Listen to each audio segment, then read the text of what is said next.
Welcome in, everybody, for another edition of Black Bears Hockey on the Air. Brooks Hill, Cole Parenti on the call tonight on the Black Bears YouTube page. As warm-ups have concluded, the ice has been zammed, and they're getting ready to put the game nets back on the pegs. And Cole, the Black Bears skate away with 1 point last night, thinking they could have probably had a little bit more, but have earned a point in 4 straight games to start the season. Yeah, definitely not the outcome they wanted, going to overtime with an Elmira team that they should realistically beat. They might have gotten a little ahead of themselves after the opening night victory came so easy to them. However, ever since Spencer Kozlowski shut out these Watertown Wolves we'll see tonight, Elmira's looked like a different team, and it truly showed last night with their intensity. Yeah, Elmira able to squeak one by Binghamton. And remember, in the 10-game matchup last year, Elmira was able to win 1 of the 10 games, so nothing to light the world on fire about yet. I know there was a lot of people upset with the outcome, but, you know. I believe that one was in overtime too, right, Brooks? No, that one was regulation. That was 6-5, a lot different of a game. But Binghamton gets a point in overtime, and they do score twice on the power play, something that they had not done in the previous 3 games. Yeah, the power play looked much better, especially after the first few times. I think it was about the latter period, second or third, when the power play went out there, they looked like a man on a mission. They did give up a shorthanded goal, the second in as many games, but very quickly Nikita Ivashkin responded to tie the game at 2. All right. 3, I'm sorry. Yep. Dustin Jessot, Nikita Ivashkin, 2 power play goals, and those are going to be your big hitters this year for the Black Bears, at least that you hope so. And it's good to see Nikita maybe getting a jump start to his offense after he'd been held scoreless in the first 3 games. Take a timeout, come back with more. You're listening to the Triple Cities Family Dental pregame show. We'll be right back after these messages right here on YouTube.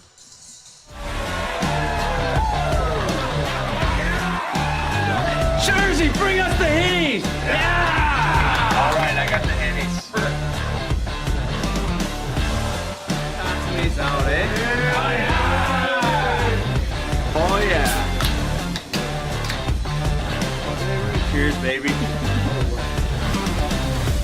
A win like that calls for a real celebration. Oh, yeah. I have one on that. Getting your hands on an all-new CF Moto side-by-side or four-wheeler is now easier than ever at ExciteMotorsports.com. Purchase your next power sports vehicle with our new, easy, and quick online buying experience. Browse inventory on ExciteMotorsports.com. Buy, get approved for financing and e-sign online right from your phone. Ride, have your new power sport vehicle delivered to your home the next day at no extra charge. Browse, buy, ride. Fun starts here at ExciteMotorsports.com. And now joined by... Got a little premature on the button there. That's the first mishap of the night, so I'm going to start at a -1. Hopefully we'll be able to finish this game, and again, we apologize for last night's technical difficulties. We tried everything in our power to get the video stream up. Unfortunately, the internet capability just in the building was not strong enough to provide 2 video streams, so we decided to take ours down. So again, we apologize for that. We have started the process of making sure everything will be correct for Watertown. I've talked with Jeff Barrett, and he has talked to Steve Weed of Steve Weed Productions on how we can make the video broadcast work tomorrow night in Watertown. So we are being proactive, not reactive to the situation. But now, Cole, time for the Tully's Coaches Corner. I was able to talk with Coach Sherwood a little bit earlier in tonight's festivities before the teams took the ice about his thoughts on last night's performance and also being in the first 3-game weekend of the season. So I'm going to turn down my microphone. You're going to hear me on the other side of this, and it'll be head coach Brant Sherwood and also a very special guest from our friend Tucker. So go ahead and listen, everybody. Time once again for the Tully's Coaches Corner. And now joined by head coach Brant Sherwood. And coach, you're in the middle of a 3-game sandwich here this weekend, going up against the Watertown Wolves for the first time tonight. And even though you guys played Elmira last night, how much time does it allow you during the week to scout ahead for this second team? So I'm watching games all week. Obviously, I watched Elmira, and guess who they played against? Watertown. So it's kind of a 2-for-1 special. When you only have 10 teams in the league, a lot of them play each other a lot, so you get to pick up on teams' tendencies. But as far as Watertown goes, like they picked up a lot of new players, so I bet you it'll be a lot of individualistic hockey, and that's what we can expect from them. So hopefully our details pay off. Well, you guys were able to grab a point in the 4th straight game last night in Elmira. Obviously not the result that you guys wanted to come away with, but even though when your team got down late with a shorthanded goal, you guys were able to get your second power play goal, and I know that it felt probably a little good for the guys on the bench having 2 power play goals go in the back of the net. Yeah. Obviously, when you get your special teams going, it's a bonus. But my main concern is our 5-on-5 play. That's what's going to drive us throughout the year. That's what's going to drive us through playoffs. So happy about the power play, but obviously didn't execute enough 5-on-5. Well, you guys now in a home-and-home with Watertown can't go back and fix what's last night. What was the message to the guys as the overarching theme for the next 2 games with this series against the Wolves? Just awareness, like quickness to recognize situations on the ice. So I just think we need to be a little bit more alert, whether it's communications, changes on the bench, reloading above the puck, knowing what to do with the puck when you're entering the O zone or breaking out of the D zone. So I just think we need to have that quickness to our game, and I believe we'll thrive with it. All right, Coach, thank you, and good luck. Still got 2 more games to go this weekend. Yep, for sure. Let's get it going. All right, that's the voice of head coach Brant Sherwood. We'll be right back after these messages. You can experience gig speeds with Greenlight Networks. Our reliable fiber connection provides fast, affordable internet, so you can accomplish more in less time. We're expanding coverage in many places in the Southern Tier, and we want to be your internet provider. Visit greenlightnetworks.com and click on Check Availability to see if we're in your area. Greenlight Networks. Fast, affordable internet in your hometown. For discounted name brand clothing and footwear for the whole family, Homer Men and Boys Store is the place to shop. In business since 1951, our woman-owned family business is known for treating their customers like family.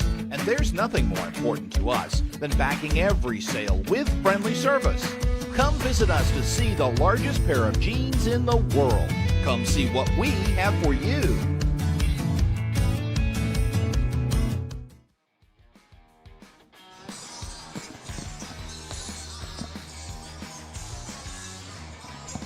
City Family Dental pregame show. The Triple City Family Dental makes your smile a priority. Schedule an appointment by calling them at 607-545-4148. As the pregame video starts to play, we get ready for the Black Bears to take the ice.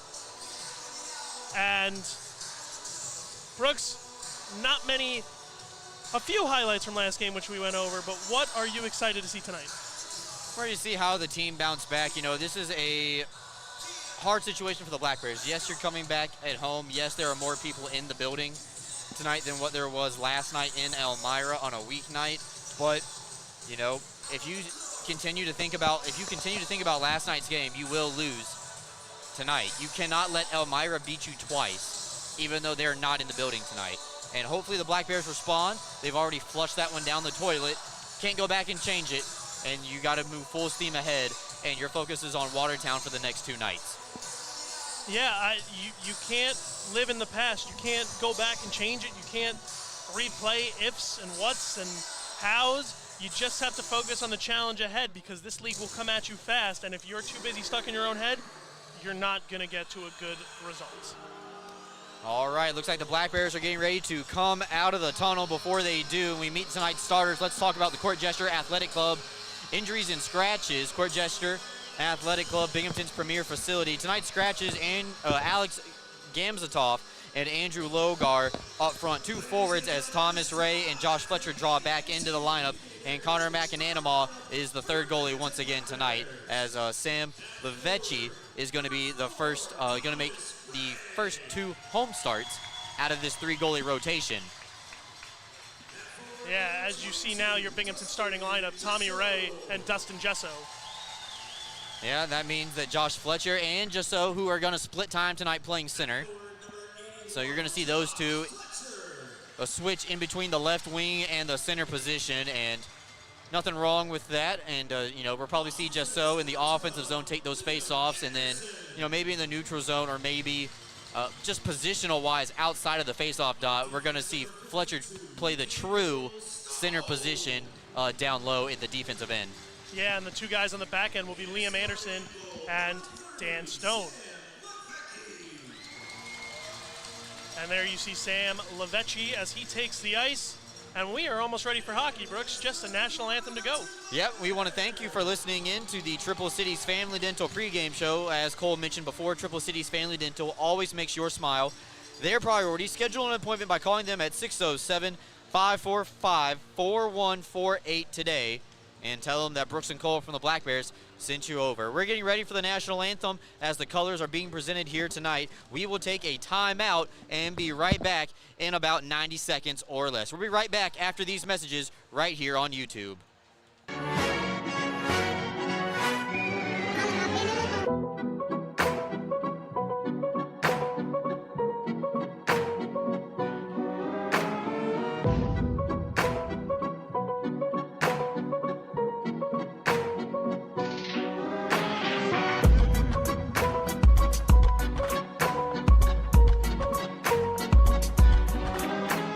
When you care about something, you take care to protect it. The family that depends on you, and the future you're planning for them. You'll have your own college stories too someday. With sound advice, smart strategies, and a broad variety of life insurance options, Security Mutual can help provide for the people you care about and also help you reach your financial goals. It's a sound plan. The time to start thinking about college. And retirement is now. Security Mutual Life, the company that cares.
That was the voice of Emily Morrow from Gigi's Playhouse performing the national anthem tonight, and Gigi's Playhouse also signing the national anthem for the first time. Yeah, that was really cool to see, Brooks. I wish I could learn another language, and sign language seems like a really cool one to learn, so watching that was amazing, and she did an amazing job on the national anthem, so hats off to that group down there. Yeah, absolutely. The National Guard is politely waiting, so with discipline, for the singers and signers to clear the ice, and then they will escort the American flag off of the ice. Alas, Cole, first time facing off with Watertown this year, and they were able to defeat the Danbury Hat-Tricks in the first game of the FPHL season by a final score of 6-5. Yeah, well, you say the Watertown Wolves defeated them, but really it was only Trevor Lord and Tate Leeson, each racking up multiple points. I think each of them had 5. 3 for Tate Leeson, I believe, in goals, and 2 for Trevor Lord. But tonight, they're coming off a shutout at the hands of Spencer Kozlowski and the Elmira River Sharks. So we'll see how they respond to that. Also, these two teams met in the playoffs where Binghamton ended Elmira's season. So we'll see if that plays a factor. As did I say Elmira? I mean Watertown. As Watertown is sporting their new jerseys that say North Country on them. All right, time for tonight's Thompson & Johnson goaltending matchup as you get a look at Elio Bouchard on your screen. 0-1-0 on the year. 4 goals against average in his only game played and a .902 save percentage. He's facing off with Sam Levechi, that is. I was saying Levici last week. Apologize to Sam's family about that. 1-0-0, defeated the Danbury Hat Tricks. 1 goal against and a save percentage above .930, Cole. Yeah, impressive to defeat the Danbury Hat Tricks, the Commissioner Cup reigning champion. So anytime you take them down, you should feel proud.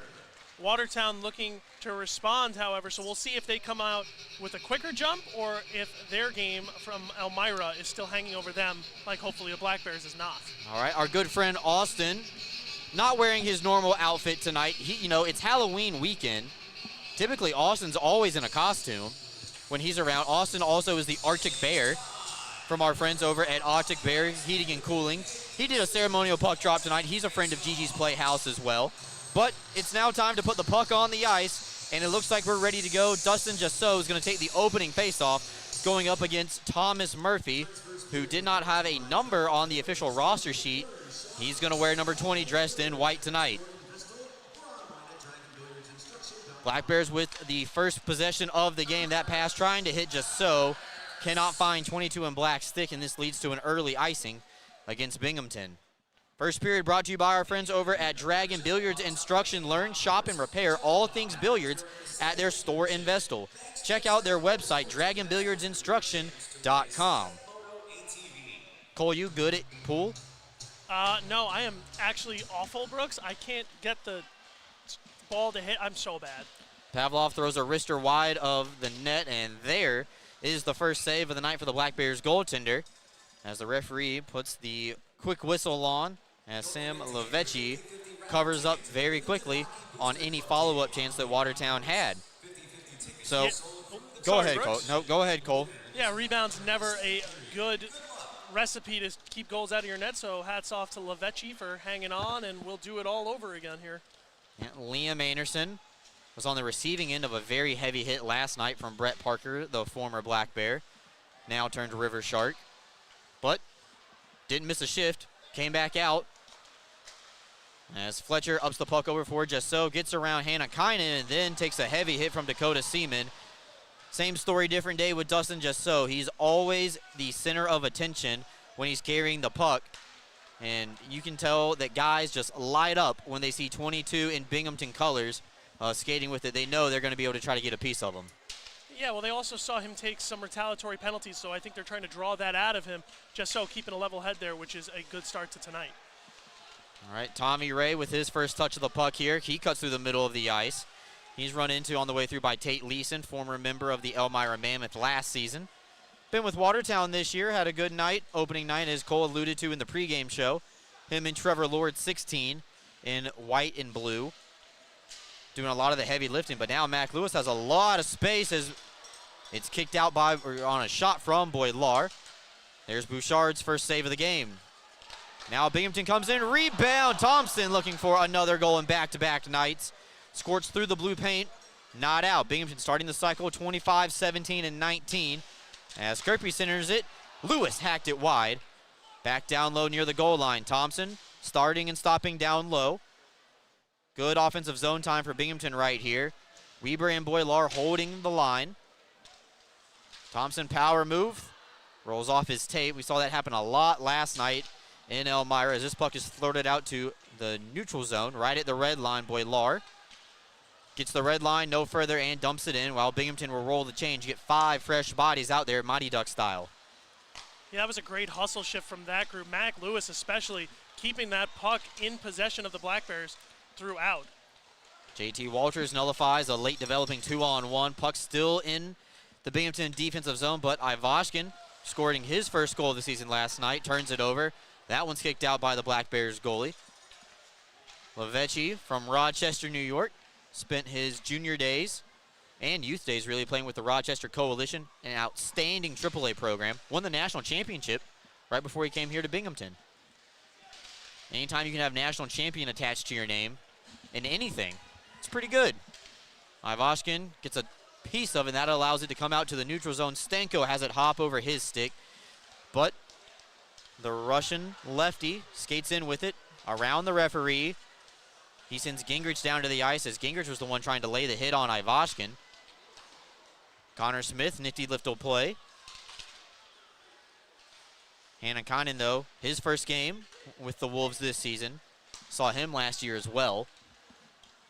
Was able to take it away from the Cowboy, and now Watertown gets it in deep. Stone faked the reverse pass, and he had his pocket picked. Look out, coming the other way. Watertown in Lavecchi with a big-time save early in this one.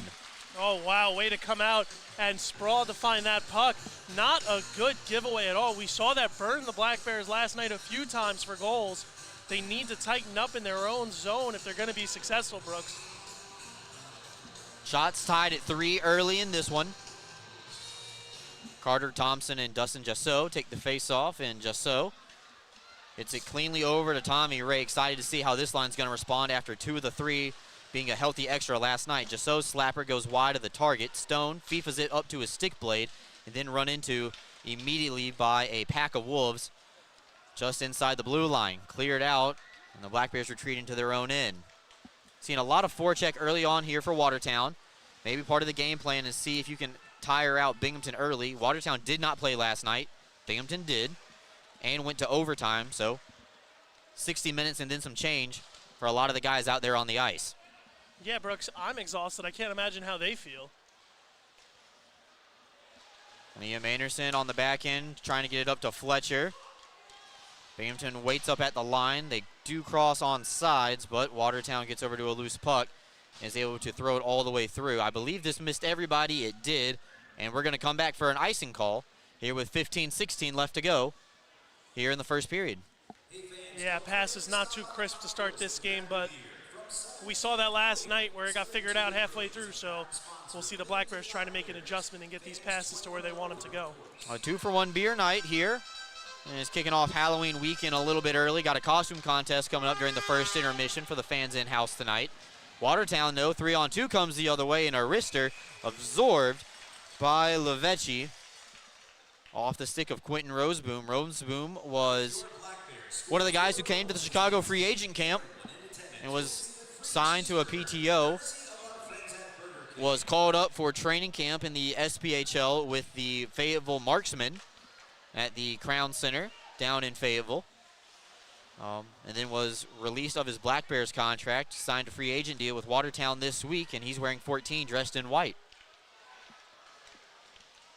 So Roseboom, who has about 25 game experience in the league, now playing for his third team, had some time with the Delaware Thunder and a couple of games with the Motor City Rockers last season.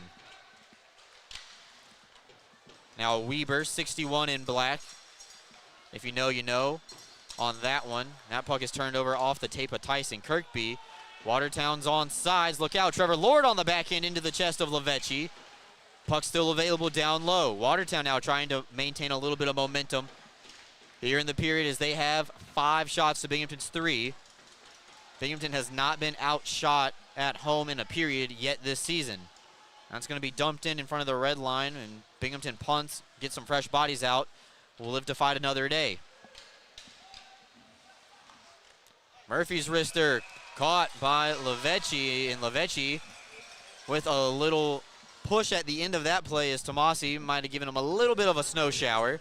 6 minutes gone here, still searching for the game's first goal. We're going to take a timeout, catch our breath. We hope you do the same. We'll be right back after these messages here on YouTube.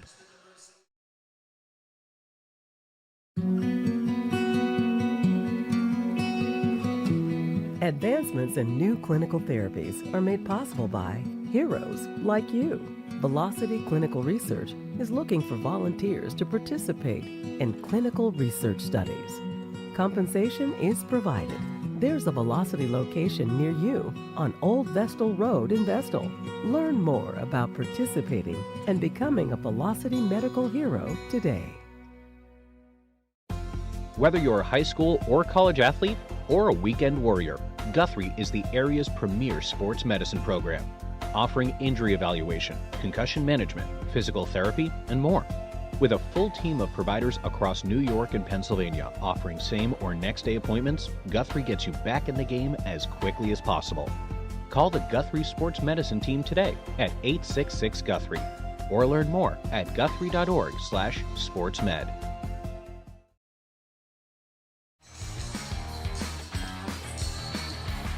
Looks like our friend Ben found some lucky fans in the crowd who are going to win some free tickets to next home game against the Carolina Thunderbirds on November 10th as we get a look at the extracurriculars that happened at the end of that play. Tomasi just little in there, nothing came of it.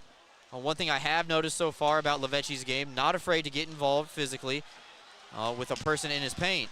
Ivashkin tries a nifty little move. He's impeded on the way through. That was 94 Michael Mercurio, who was released of a contract, and we have a penalty coming up. The trail official tonight, and that's number 26, Eric Holvig, with the first call of tonight's game, and it looks like Binghamton's going to send the power play out there as the former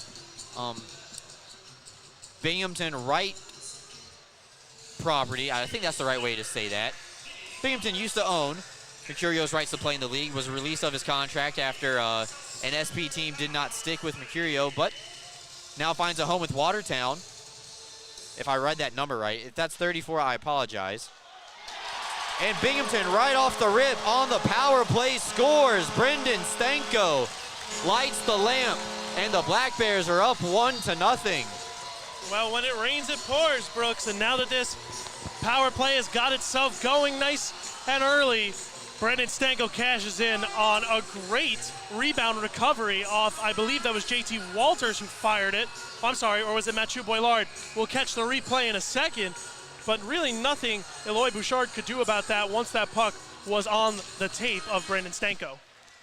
So Binghamton's power play starts 1 for 1 and now have 3 power play goals on the season. Just so, down low, wraps it around and almost snuck it in on the front door. Anderson could not keep it in at the blue line. And it is Brendan Stanko's second goal of the season.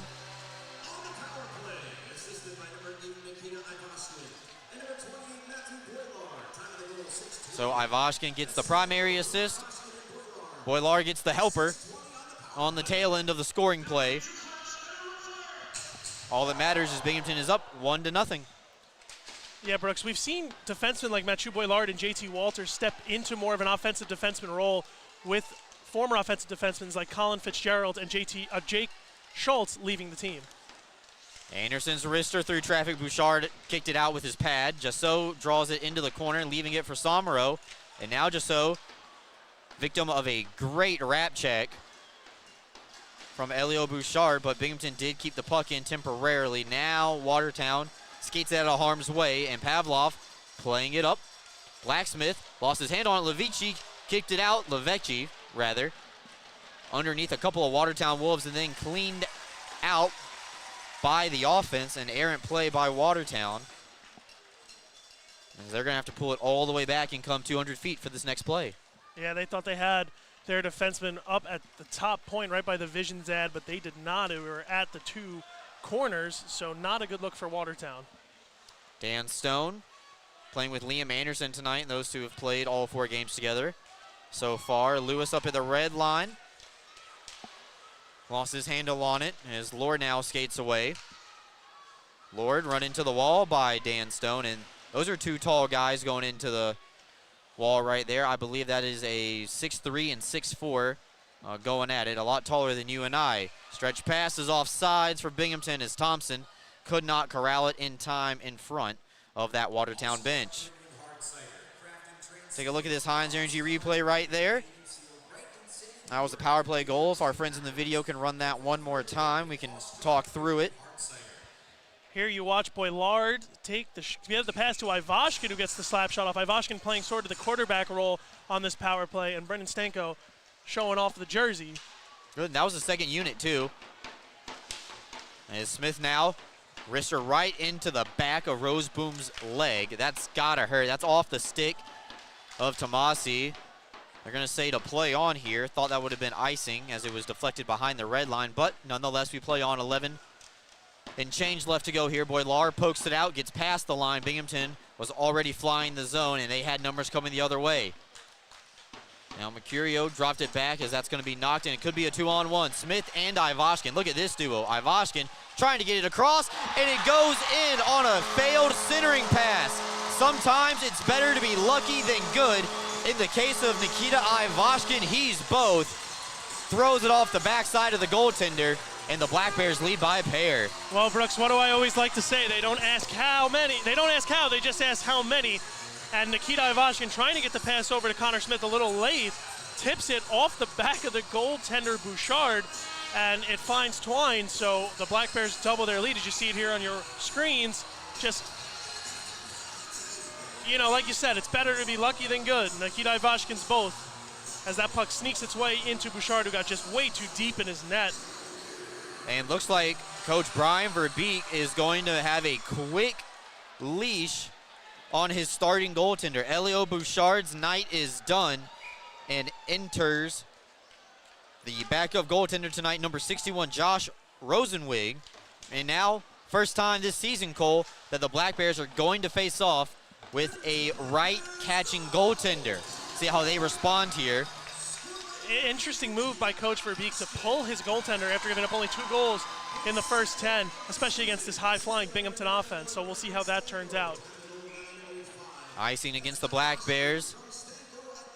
And Ivashkin scores a goal, his second point of the night. Brendan Stanko with the only assist. So now Ivashkin and Stanko both with 2 points.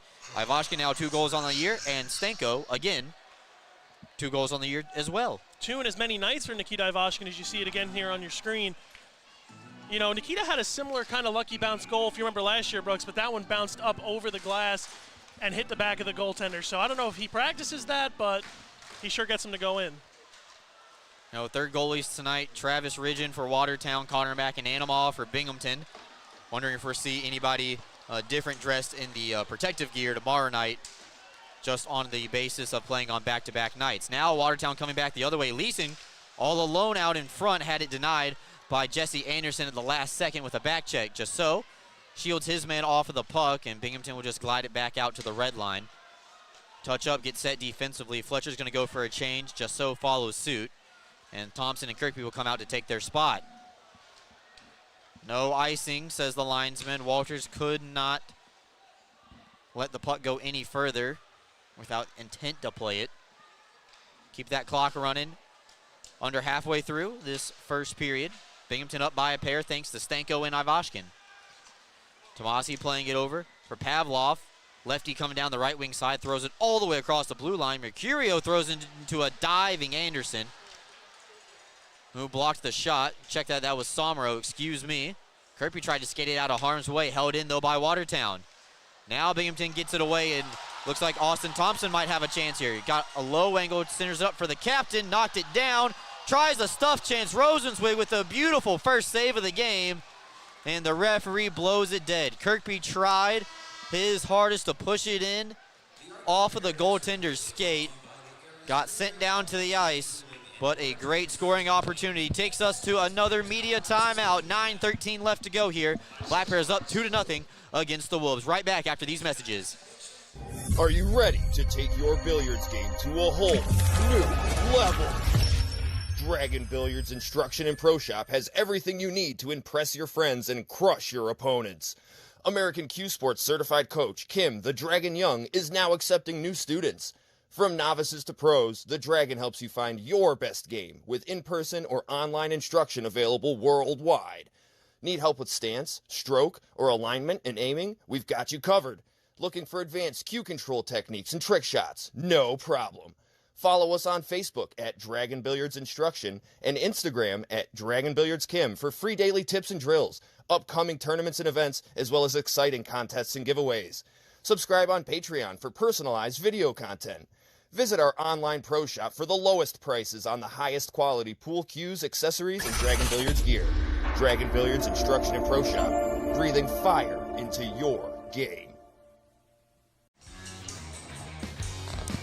Ideal Bowling Center is where all Binghamton hockey fans bowl, with open bowling all week long. With money-saving specials, Ideal is a great place for family, friends, company, parties, and special occasions. Ideal Bowling Center, 119 Jennings Street in Endicott. So much more than just your favorite bowling alley. Kirkby wins a face-off back, and a shot from the point is wristed by Liam Anderson and swallowed up by the new goaltender, Rosenwig. How about a hello to this game, Brooks, with that last save he made before the break and now one right back to his chest. Rosenwig starting to get a little bit of the taste of what Eloy Bouchard just went through.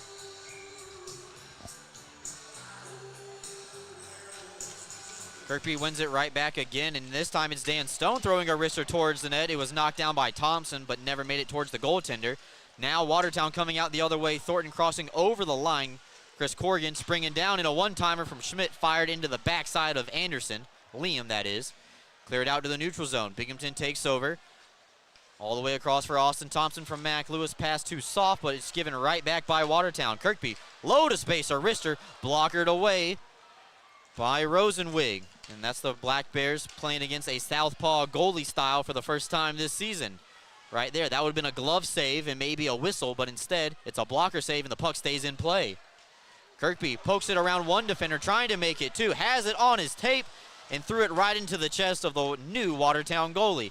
Ivashkin, though, to the rebound, setting up the captain, and another shot put on goal by the Black Bears. Ivashkin centering it up for Smith. Hodgepodge lines out there as Tyson Kirkby at the end of his shift will get off, and Brendan Stanko will take his spot. Icing against Watertown. No change allowed for the Wolves. Yeah, the defense looking weak from Watertown as we've seen the Black Bears and Tyson Kirkby especially go right around them quite a few times. They really got to tighten that up if they want to have a competitive night, already giving up 2 goals in the first 12 minutes of this game. But, hey, Tyson Kirkby's a nifty, crafty forward, so here you go on your Heinz Energy replay. He gets around and hustles in with a nice shot. Weber off the face-off win, wristed one wide of the target. That will allow Watertown to clear the puck and change 4 out of the 5 players. Rosebroom directing traffic is Stanko.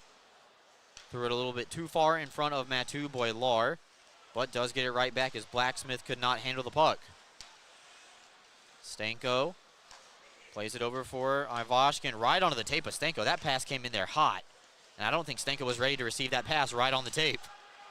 Weaver backtracking in his own zone, left it at the kick plate. Trevor Lord on the backhand. Beautiful defensive stick by Matu Boylar, who has made some great plays down on one knee this season. Did so in Danbury the other night, making sure the Black Bears went to overtime and then a shootout. And had some great plays last night as well in Elmira against the River Sharks. Neeson now trying to hit the trailer. Lord fires. Only caught half of the puck as this one is attempted cleared by Ivashkin, unsuccessful. And now Jesse Anderson with a load of time and space as both teams will change players. Anderson at the red line, dumps it off the glass and into the crowd. Out of play, 6:49 left to go. Yeah, a little bit more of a choppy play there from the Black Bears. It'll result in needing a new puck. Jesse Anderson trying to figure out where this faceoff's going to be as he's kind of arguing for it to be on the other side of the red line. I don't think he's going to win that one as we'll go to neutral ice. No, I think that's the right call. He was just at the red line when it went out. By the time it did go out, he was up at the blue. But center ice faceoff dropped by the linesman. Just pushed it forward, and Ray tried to get a hand on it. This one is slapped off the backside of a Watertown Wolf and makes its way about 5 rows up. Looks like everybody's okay. And we're reset, do it all again. That puck only lasted about 4 seconds. You know, we don't have an infinite supply of pucks, guys. Let's keep them on the ice. Yeah, the spare puck's kept in the penalty box. And the off-ice officials just throwing it over the glass or opening the door. Look out, though. Lovecki standing on his toes. Saw one just go through the blue paint. Didn't make contact with that. Shots now 12, Binghamton 9 for Watertown. So after the shots were tied 7-7, and then that's when we saw the goaltender switch. It's been 5-2 favoring the home team. Just so, fanned on a pass right in front of the blue line. Still held in and cleared out finally by the Wolves defense. Tommy Ray trying to get around a hit from Chris Corrigan, I believe. White on white jerseys, a little hard to read, but we press on. Dan Stone low to space for the defenseman. Wrister into traffic, and Rosenwig has it in his glove, and I think was asking the referee maybe what took so long on that whistle. He's like, here, I got it, guys. What a play, Dan Stone, to get that all started, and Tommy Ray to keep it going with the hustle of the puck in his skates. Tommy Ray, in his short time in Binghamton, has showed that he is a grinder and a hard worker. As you see here on your Heinz Energy replay, Dan Stone firing it right into the glove of Rosenzweig. Another face-off won by the Black Bears. They've done a good job of that so far. Mac Lewis, though, did lose control, held in by Dan Stone. Nobody behind the net for the Black Bears, though. And that'll allow Watertown to be the first team to it. Three-man forecheck. Trying to hold it in was the defenseman Stone, but this will come down. They say no icing. Liam Anderson wraps it all the way around the boards, and sometimes that's just the best play, is get the puck moving away from pressure. Held in, though, by Roseboom. Looking for a tip. I think he got one on the way through by Mercurio. And deposited into neutral ice by Mac Lewis. Has a little bit of English on it, like a sand wedge. Not mine, though. And it will stop before the icing line. Keeping the puck in play with 5:10 left to go here in the opening frame. Leeson cutting into the middle. A wrister and bar in for Blacksmith. Watertown's on the board with a beautiful shot as they got the goalie drifting to one side, put it where he was, and it goes off of the corner bar and in. And Blacksmith gets Watertown on the board. Yeah, what a shot from Blacksmith there as he rings the bar to put it behind Samuel Lavecchi, who's looked very strong to start. Put it right up top. Here it is on your Heinz Energy replay as Leeson coming over finds Blacksmith, puts it right into the sock drawer, and it's 2-1. Chaiwedden Blacksmith with the goal to put Watertown up on the board. That is 76 dressed in white. It's an even strength goal. 2 of the 3 goals tonight being scored at even strength. Binghamton 1 for 1 on the power play here. 4:45 left to go, and now Blacksmith coming over 2-on-2, dancing through the middle of the ice, centered up and cleaned up by the Black Bears defense. That could have tied the game right there, maybe if that shot gets off. Stanko now, right wing side, has his shot blocked through traffic. Puck deep for the Black Bears. Connor Smith settles it down. Turnaround shot, and that might have gone off the outside of the post. I don't think the goalie was ready for that one. And we got a little bit of a tussle between Tomasi and Ivashkin up at the red line. The linesman intervened, but we do play on. Big hit put on by Boilar. Old school hip check, I believe. Ivashkin finds a loose puck and then takes another hit as it's in the bottom right corner of your screen. Held in. This is touched up by a high stick by Boilar, and that'll stop the play as Binghamton first to touch the puck.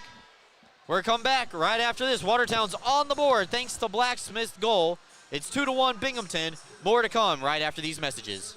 Fans, the next Good Times with Coach show will be on Tuesday, November 7th at 6 p.m. at the Tully's Vestal Parkway location. Join myself, Brooks Hill, and head coach Brant Sherwood as we recap last weekend's games and get you all squared away for the upcoming schedule. Make sure to come out to Tully's on the Vestal Parkway and have a good time with us as we talk all things Black Bears hockey. In appreciation of Veterans Day, WBNG and Security Mutual Life proudly sponsor Journey to Royal, a World War II rescue mission, November 2nd at 6:30 p.m. at the Helen Foley Theater in Binghamton. Admission is just $10, and veterans get in free.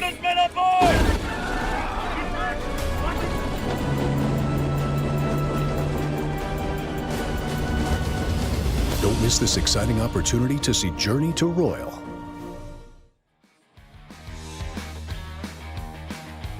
Welcome back in. Black Bears hockey on the air on YouTube. Watertown on the board thanks to Blacksmith. 76 dressed in white. That is Chaiwedden Blacksmith with a beautiful goal. And Watertown, that's their first goal in about 76 minutes. They were shut out last week on the road against Elmira as Elmira skated away 4-0. Somro turns this puck over. Thompson throws a wrister that's kicked off the toe of Lavecchi. Ray and Jasso didn't know who was going to play that puck, and Tommy Ray dancing around a couple of Watertown Wolves showing up, and then dodges a run from Roseboom on the way through. Now, those two were in Chicago free agent camp together. Maybe a little bit of bad blood between those two that Ray made the team and Roseboom didn't. Beautiful pass by Ray over to Somro, misplayed it. This is a delayed offsides. Watertown will touch it, keep the puck in play. And now Corrigan, all by himself, has Ray. down on a knee, taking away any pass that he can. Mercurio wrister through traffic, blocked by the goaltender and cleaned up by Lavecchi once again. For Binghamton, 14 shots on goal with 3 to go. Anderson on the backhand, tries to center up for just so in the blue paint. And the goaltender, Rosenwig, has it underneath his right leg. Yeah, Rosenzweig asked to make a lot of difficult saves early on. I'm not sure if that goal would have counted as Dustin Jasso got himself into the blue paint, but I guess it won't matter as we'll set up for a face-off to Rosenzweig's right. As you watch Jesse Anderson on your screen, just throw it into the crease, and when you throw it in the crease, good things happen. As Liam Anderson now with the shot. Ooh, fought off by the Watertown goalie again at the top of the crease. You know, we saw a goaltender interference call after Binghamton scored a goal last week against Danbury here at home, and right there, don't know what the call would have been, but Rosenzweig way outside of the blue paint and in the realm of play. Yeah, he's definitely a lack of better terms, a sprawler, Brooks. He likes to sprawl out and try to get the puck as quick as he can. It's going to leave the top of the net exposed, so we'll have to see if that comes back to burn him. Face-off won by Kirkby, set play by Austin Thompson. Binghamton gets up to the loose puck after the first save was made by Rosenwig. Call him Rosie, was told from our friend Jeff from the Watertown Wolves, their broadcaster, doing their play-by-play. We'll see Jeff in person tomorrow night. Hoping to have the video stream back up and running tomorrow. We have taken every precaution and bringing extra equipment, and we will be there early, making sure everything is set up. Liam Anderson reversing it back over for Dan Stone. Kirkby off the wall, in stride to Austin Thompson. Righty coming down, scored from that spot last night, sent it high over the head of Rosenwig that time as Lord backhands one out to the red line. Stone tried to get it right back in. First try was unsuccessful, second chance. Keeps it in the middle third. Roseboom wraps it around the glass, in for Dan Stone. And now Kirkby lost his handle on it. Blacksmith, nifty little pass between the legs right there. Tomasi reversing it down low, Stone. And we have a penalty coming up against the Black Bears with 1:33 left to go. Looks like it's going to be Mathieu Boilard getting tabbed here, Brooks. We'll see what the call is. It's going to be a cross-check on Boilard as this Binghamton penalty kill, which has looked strong to start the season, will get its first turn to go against this Watertown power play. Black Bears penalty kills all season long, brought to you by Northeastern Striping Corporation. Northeastern is a full-service specialty contracting company specializing in paving and concrete. You get a look at Mathieu Boilard in the penalty box. Just one penalty aside so far. Binghamton scored on theirs. And now Watertown trying to tie the game up as a loose puck is going to be jumped on by Lavecchi. They're going to call a cross-check against Boilard. Crowd will boo at that one, but press on. The referees in the stands never too happy with any call against their hometown team, Brooks. Mercurio saucers it over nicely over for Leeson into the bumper spot. Lord trying to put it on the same side of the net as Lavecchi's glove. Instead, it hit a Black Bear defender, I believe, in the skate. I think maybe Walters got a piece of it. Back up to the blue line. Watertown set up in the umbrella. Fletcher giving heavy pressure along with Stanko, Anderson, and Walters, the two defensemen, for the penalty kill with 1 minute left to go here. Thrown all the way down the length of the ice and off the blocker of the Watertown goalie. That'll allow Binghamton to change all 4 penalty killers. 50 seconds left to go.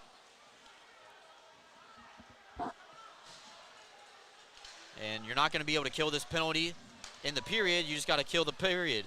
Lord over to Leeson into the chest of Lavecchi. Up in the butterfly, making the save.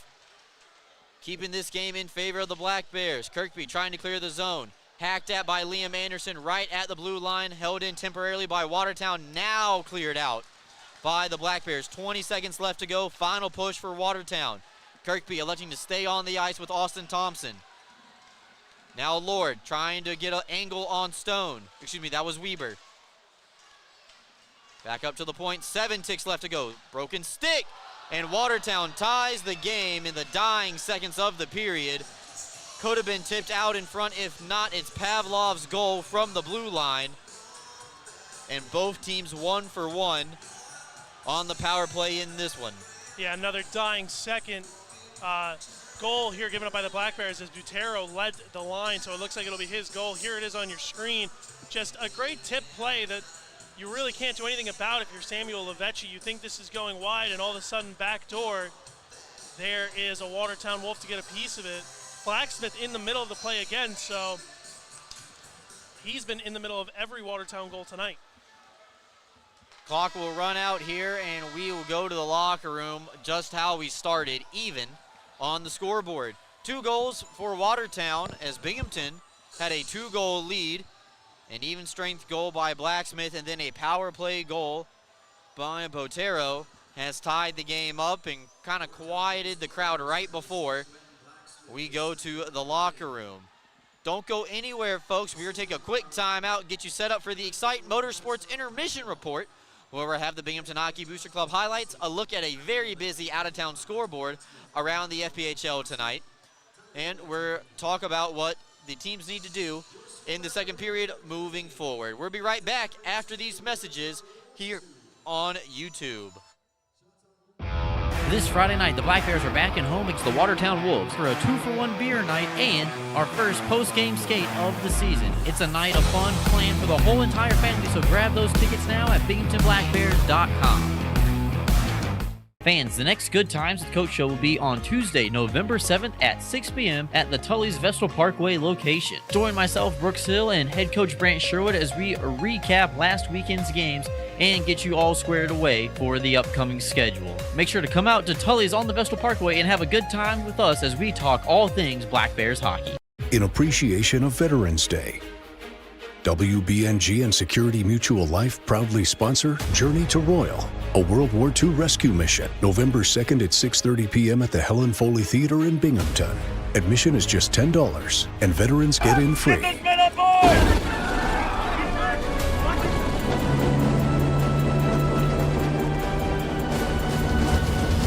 Don't miss this exciting opportunity to see Journey to Royal.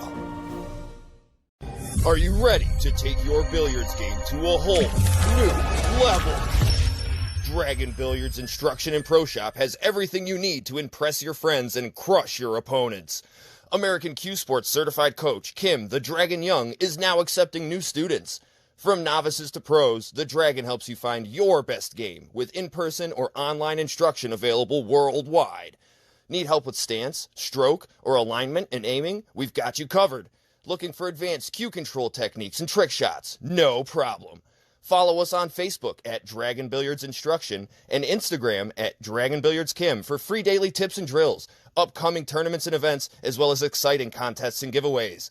Subscribe on Patreon for personalized video content. Visit our online pro shop for the lowest prices on the highest quality pool cues, accessories, and Dragon Billiards gear. Dragon Billiards Instruction and Pro Shop, breathing fire into your game.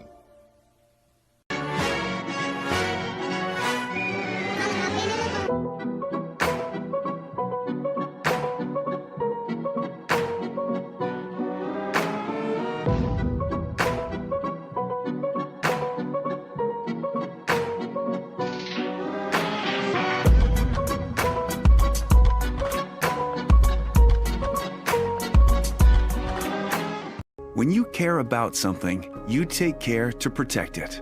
The family that depends on you and the future you're planning for them. You'll have your own college stories too someday. With sound advice, smart strategies, and a broad variety of life insurance options, Security Mutual can help provide for the people you care about and also help you reach your financial goals. It's a sound plan. The time to start thinking about college. And retirement is now. Security Mutual Life, the company that cares.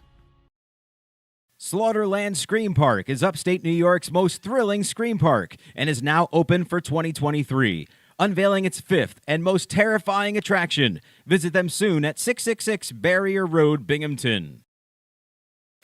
Get access to exclusive player events, monthly parties, and road trips to away Black Bears games. This is what you get when you become a member of the Binghamton Black Bears Booster Club. Stop by the Booster Club table behind Section 4 at the next Black Bears home game, pick up a 50-50 ticket, and sign up to join for just $10.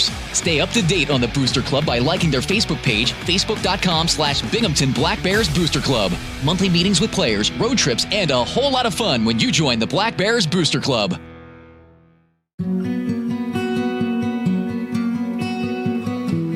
Advancements in new clinical therapies are made possible by heroes like you. Velocity Clinical Research is looking for volunteers to participate in clinical research studies. Compensation is provided. There's a Velocity location near you on Upper Front Street in Binghamton. Learn more about participating and becoming a Velocity medical hero today. Wanting more Black Bears hockey? Season tickets are on sale. Visit binghamtonblackbears.com or call the front office at 607-722-7367 to learn more. You can experience gig speeds with Greenlight Networks. Our reliable fiber connection provides fast, affordable internet, so you can accomplish more in less time. We're expanding coverage in many places in the Southern Tier, and we want to be your internet provider. Visit greenlightnetworks.com and click on Check Availability to see if we're in your area. Greenlight Networks, fast, affordable internet in your hometown.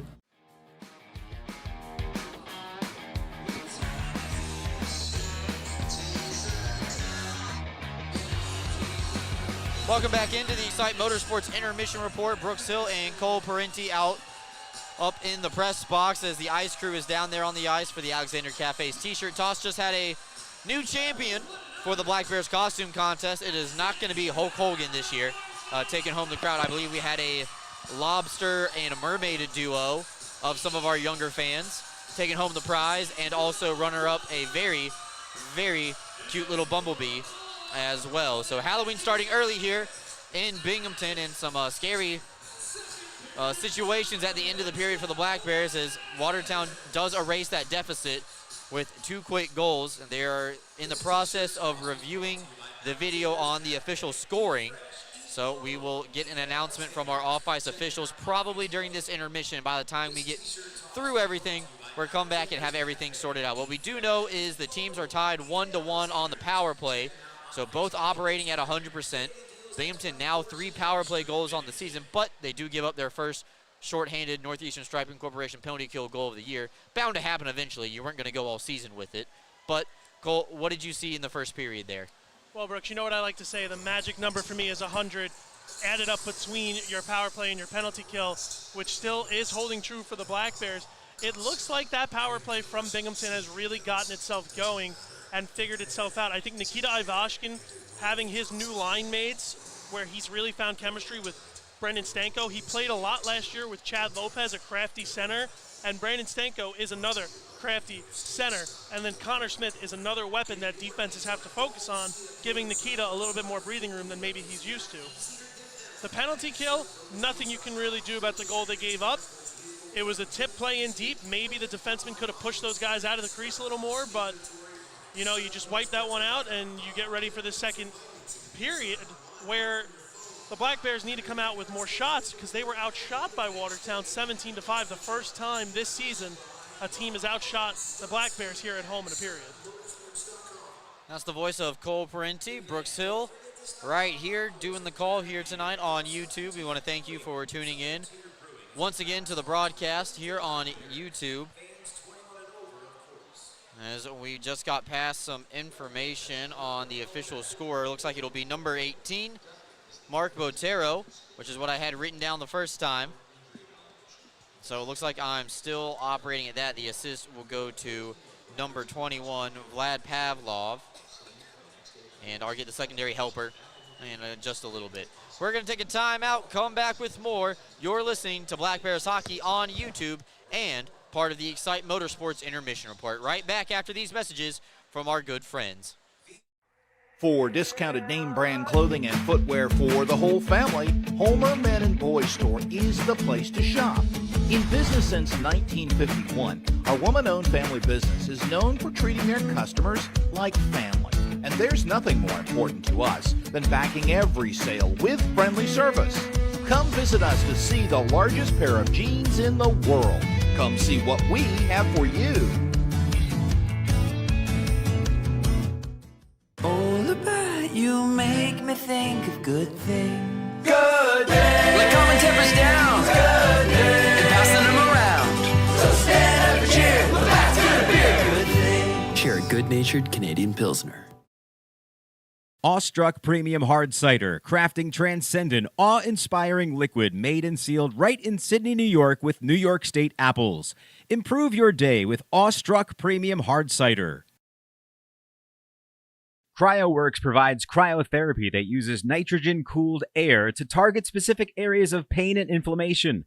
Local cryotherapy targets a specific area to deliver the same effects of the whole-body cryotherapy to that specific site. Treatments take 5 to 8 minutes, with a benefit exceeding that of hours of icing. Your Binghamton Black Bears' premier choice of cryotherapy, CryoWorks. Stay in the swing of things with your golf game this winter and check out Fairways Indoor Golf Company. At Fairways, you can play any 3 state-of-the-art golf simulators, enjoy your favorite cocktail in the lounge by the fire, or watch your favorite sports team on over 9 82-inch TVs. The only slice you'll experience will be from the homemade pizza from the clubhouse kitchen. Bring your own clubs or use theirs. Get the golfer in your life a Fairways gift certificate. Tee off with Fairways Golf Company, 511 Hoover Road, Enwell, online at fairwaysindoor.golf.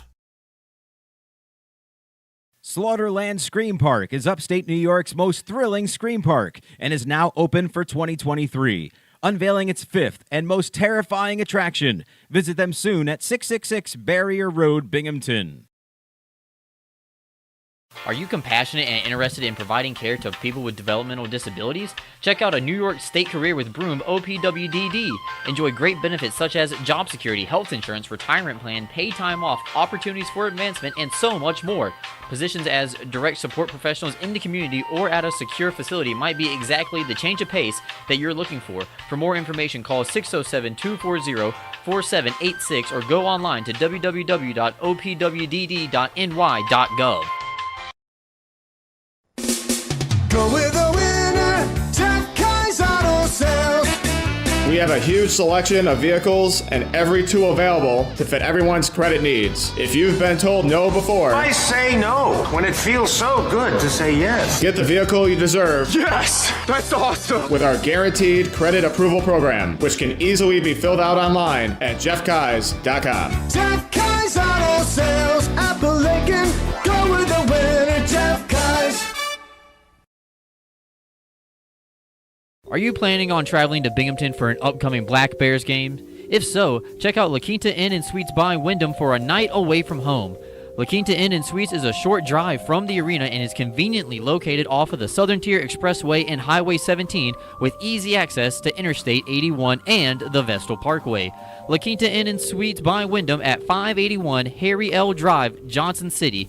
Reach them at 607-770-9333.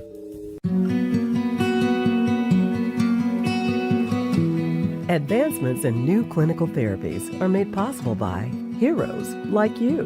Velocity Clinical Research is looking for volunteers to participate in clinical research studies. Compensation is provided. There's a Velocity location near you on Old Vestal Road in Vestal. Learn more about participating and becoming a Velocity medical hero today. Are you kidding me?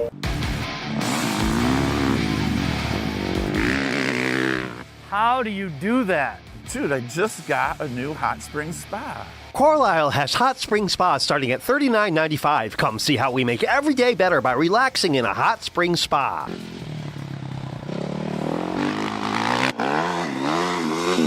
What happened to you today? You're shredding it. Hot spring spas, baby.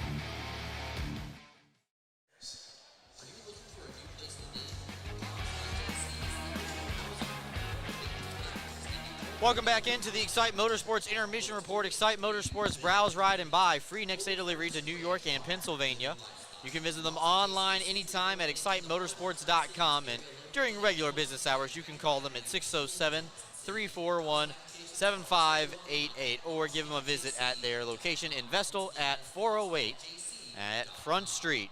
And Cole, before we get to the Binghamton Hockey Booster Club highlights on the screen, for the first time this season at home, Binghamton outshot 17-15 with a late surge coming from Watertown to close out that period.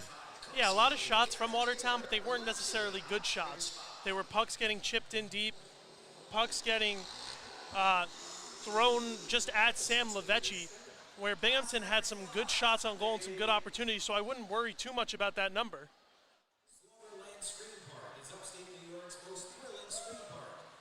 4 minutes left to go here in the intermission, and waiting for the cue of the highlights to start rolling so we can talk you through. We got 4 goals to talk about that we're probably going to see. Binghamton got the first 2, much like Elmira did last night, and then Watertown, the away team, again like last night, gets the last 2, and we find ourselves all even at a pair apiece. Well, I bet you Binghamton's hoping they get the outcome that the home team got last night in a win and walk away with the 3 points instead of 2 or 1 as they got last night.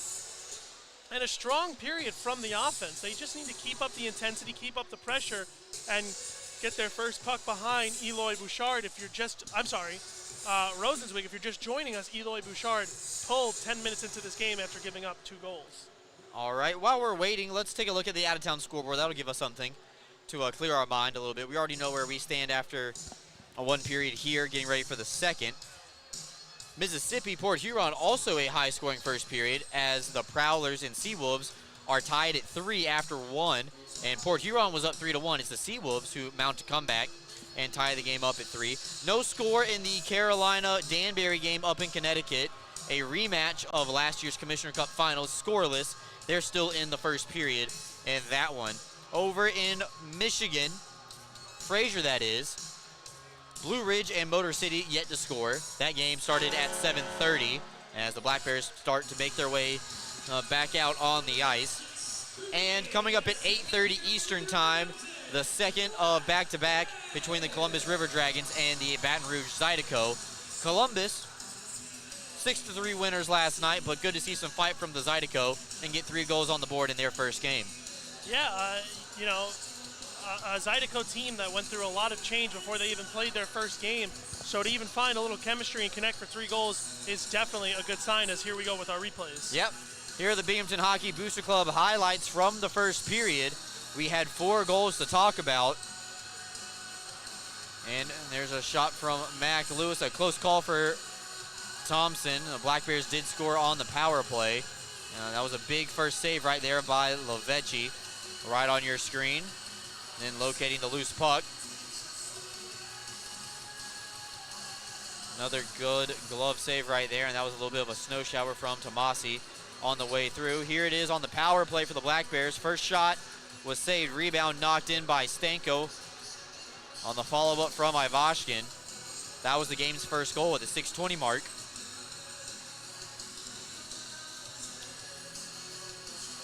And then Ivashkin off the backside of the goaltender. That was the second goal of the night, and that forced the hand of Coach Verbeek, who pulled his goaltender, Bouchard, at that time. And since then, Watertown's settling down, and looks like that is coming out to be a benefit for them.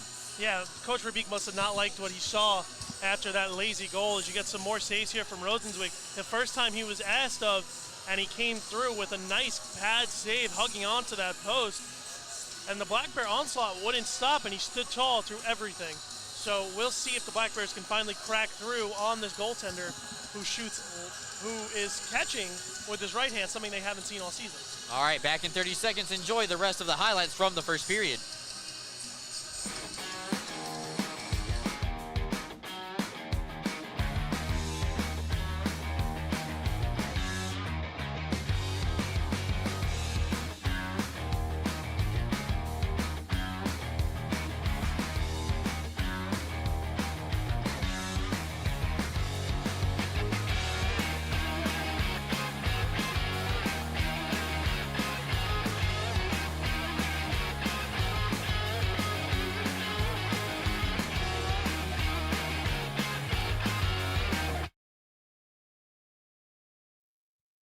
Welcome back. Second period action here. Brooks Hill, Cole Parenti getting ready to be squared away.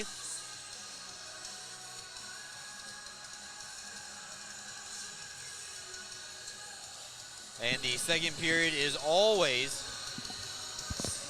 brought to you by our friends over at Greenlight Networks. Fast, reliable, giganet, high-speed internet. Told to say giganet tonight. Fast fiber internet, Greenlight Networks, always reliable, and a dear friend of the Binghamton Black Bears. Second period underway. And Watertown with first possession, but Jasso steals it right inside the face-off circle and wraps it all the way in. Liam Anderson, a wrister, seen all the way by Rosenwig. And here, hang on, we're getting a quick whistle. As Mark Patero is announced for that second goal at the end of the first. A strong save from Rosenzweig, but that's an easy one for him to make too. Not going to beat a goaltender with that much time to see the puck. So the Black Bears are going to have to try to take his eyes away and maybe get some pucks in deep, try to tip something past him. Watertown will win this face-off, and Pavlos with an assist on that power play goal. Plays it up to Leeson, had his pass blocked. Dan Stone calmly wraps it all the way around as Thompson takes a hit to make a play. Get the puck deep in front of the red line. Binghamton avoids icing. Kirkby doing some dirty work behind the net over to Mac Lewis. Former teammates at SUNY Oswego at the Division III ranks, proud members of the SUNYAC Conference. And Boilar just wraps this one all the way back in on the delayed offsides.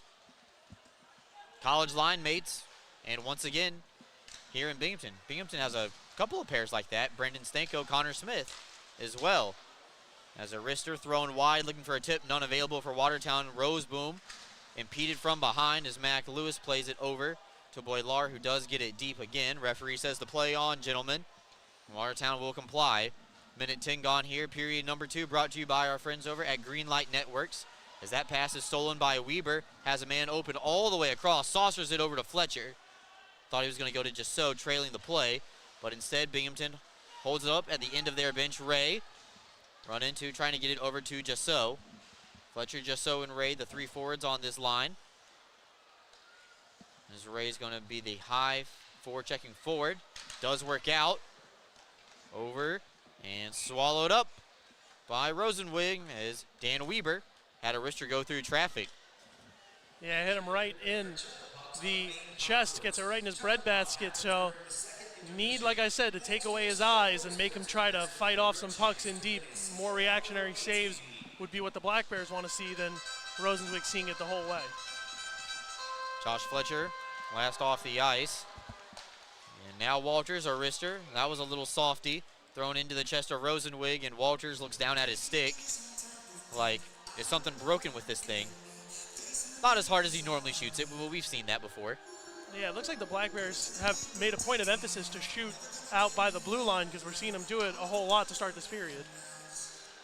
Another face-off won by the Black Bears. Anderson's wrister blocked. Ray trying to fight his way over to a rebound. Rolled off his tape, maybe denying a wrap chance.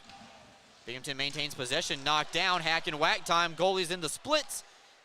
And the referee finally blows the whistle as he let him go a little bit longer than I think the Watertown defense wanted to right there. Yeah, second time tonight, Rosenzweig had to look up at the ref and say, come on, man, I'm done playing here. Let's get a whistle. And now I think he's getting an explanation as to why that took so long. But that was a better sequence there as Tommy Ray hustling behind the goal line to keep that play alive and ultimately get a good chance. You're always going to get a lot of hustle from Tommy Ray, and sometimes hustle's been a little too much that it's run into his own man. Puck went out of play, the officials didn't see it, and everybody agrees to just stop playing, and then the referees intervene right there. I've seen it a couple times tonight. Ray hustling to a loose puck, and just so it's going to take a little bit less time to get to it because he's closer, and those two converge at the same spot. You don't know who's going to play it, but still early.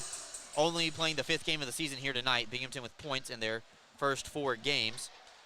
Watertown only playing 3. They're playing in game number 4. Legal hand pass for Watertown in the defensive end. Playing it back over to Ivashkin, who already has a goal tonight. His came at 5-on-5. Smith knocked off the puck, but Stanko gets over to a loose biscuit, and Walter slaps one, tipped in and out of the glove of Rosenwig. It might not have ever been in there, and this is cleared down. Not going to make the icing line. Walter stays in front of his own net, plays it off the backside of the cage. Watertown does have it temporarily. Leads to an extra possession. Turnover by the Black Bears. Back up to the blue line. Rosenboom throws it into the pants of Walters. And now Ivashkin coming down the right wing side, dropping it back for Anderson. Anderson, high rising shot just over the crossbar from this vantage point. Knocked away off the stick of Stanko. As Watertown will go for a line change. Jesse Anderson still trying to find his first goal of the season. Almost had one right there, giving Binghamton what would have been their second lead of the night. Clearing a tip hits the linesman, works out for the Black Bears as Kirkby tries to one-hand wrap it over to Smith. Smith and Ivashkin, I don't believe, have gotten off of the ice yet from their earlier shift. Now they will, as Binghamton completes the line change. Stretch pass all the way down. No icing. Watertown first to the dot as they win the skate race. But Liam Anderson in the opposite corner, top left corner of your screen, safely gets it over to Thompson, and the Black Bears can go the other way. Goes off the backside of the linesman. Hard spot to be in right there. And now a 2-on-1. Mercurio comes in, and he gives Watertown the lead. Third straight there for Watertown. Just a nice shot. Placed, looked like right under the blocker of Sam Lavecchi. And assistant captain, former Black Bear, Mercurio, gives Watertown their first lead of the night, and the Black Bears needing to regroup here and figure out what's going wrong. There you see it on your replay. Just a nice shot.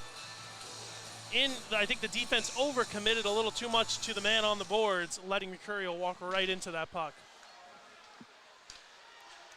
Watertown with their first lead of the night, and now they have 3 straight unanswered goals. Now they're looking for more. Thrown into the chest of Lavecchi and held on to. Black Bears need to tighten it up in their own end, letting too many guys walk in for nice shots. They're not going to hit Samuel Lavecchi every time. Eventually, they're going to start hitting Twine, so needs to get tighter in their own end. Pavlos, the only assist on the goal from Mercurio, his second of the night. Now with 2 points, Ray softly passes it over the blue line, and Jasso, along with Fletcher, can come in. Jasso, turnaround shot right on the crest of the Wolf jersey, and Rosenwig swallows up. Well, we've seen Dustin Jasso do that a few times. He just kind of, I want to say, is rubbery, gets around the defenders and gets off a shot that doesn't look like it would be a nice shot, but with the goalie not expecting it, can sometimes sneak past him.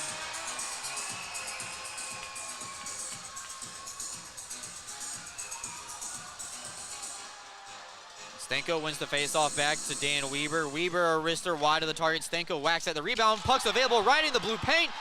And then cleaned up by Connor Smith. It was scrambling all around the blue paint, and the Black Bears have the answer. They tie the game up at 3. And now all 3 of these line mates having a goal tonight. Connor Smith, Brendan Stanko, and Nikita Ivashkin.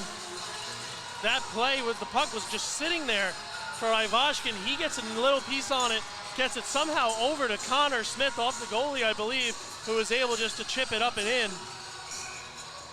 A close in play. Here it is on your screen. Stanko gets this all started by getting the puck over to Ivashkin, where Connor Smith finally, after it hits the goalie, cleans it up. Now Binghamton tying the game up, making quick time of that Watertown lead. Just about 30 seconds apart. It's a good response. After a goal gets allowed, you go and grab one right back. Should be the 3rd points of the night for both Nikita Ivashkin and Brendan Stanko, as Nikita gets the primary assist and Brendan Stanko with the secondary, as now the Black Bears coming in for some more. Cleaned up by Watertown. Give and go. Mercurio and Leeson together. They have a trailer, late developing 3-on-2. Down the far side. That might have gone off the outside of the iron, the way that ricocheted off. Austin Thompson trying to poke it by Roseboom, but Roseboom gets it back outside the blue. Binghamton touches up. Crossing the line on side, Somero, the extra forward tonight in the lineup for Coach Sherwood's club. Lending a hand right now in place of Mac. Lewis's road boom sends Somro down to the ice. Thompson at the end of his shift will go off for a change. Lord trying to skate through. Anderson separates him from the puck. Centering pass blocked by Kirkby. And he gets over to the loose puck, saucers it over. Right in stride for Somro, who gloves it down legally. Fletcher, give and go, action 2-on-2. Has a step, ran out of space. Tried to go backdoor to Jesse Anderson, but he vacated the spot. Held in, though, by the Black Bears. Rosenzweig notices the play. And a good goaltender play right there as the puck is on the blue line. Linesman says offsides. And that'll send us to another media timeout. Still tied up at 3. Thanks to Connor Smith. Now the entire forward line has a goal in tonight's game. Right back with you after these messages on YouTube. Hockey fans, the Black Bears return to home ice on November 10th and 11th to take on the Carolina Thunderbirds. Saturday night is Military Appreciation Night presented by Lockheed Martin, and the Black Bears will be wearing specialty jerseys once again. Grab those tickets now at BinghamtonBlackBears.com. We can't wait to see you there. Advancements in new clinical therapies are made possible by heroes like you. Velocity Clinical Research is looking for volunteers to participate in clinical research studies. Compensation is provided. There's a Velocity location near you on Upper Front Street in Binghamton. Learn more about participating and becoming a Velocity medical hero today. All about you make me think of good things. Good day. Like calming tempers down. Good day. And passing them around. So stand up and cheer. We're back to the beer. Good thing. Share a good-natured Canadian Pilsner. Looks like our friend Ben has found an umpire in the stands as we get back to hockey here. Binghamton ties the game up 3-3 as Walter's wrist shot is just dumped in on the way through.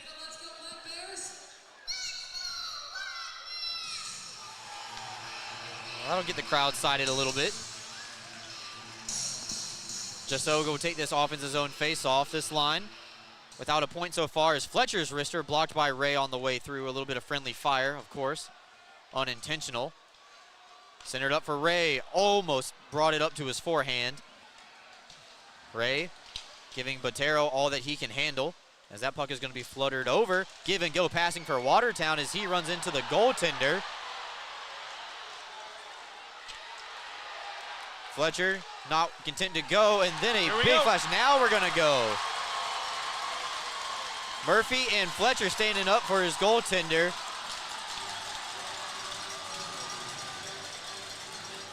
Yeah, guys are usually going to take exception when their goalies are touched. They don't like it at all, as Fletcher and Levechi giving a little pat to each other saying, thanks, bud.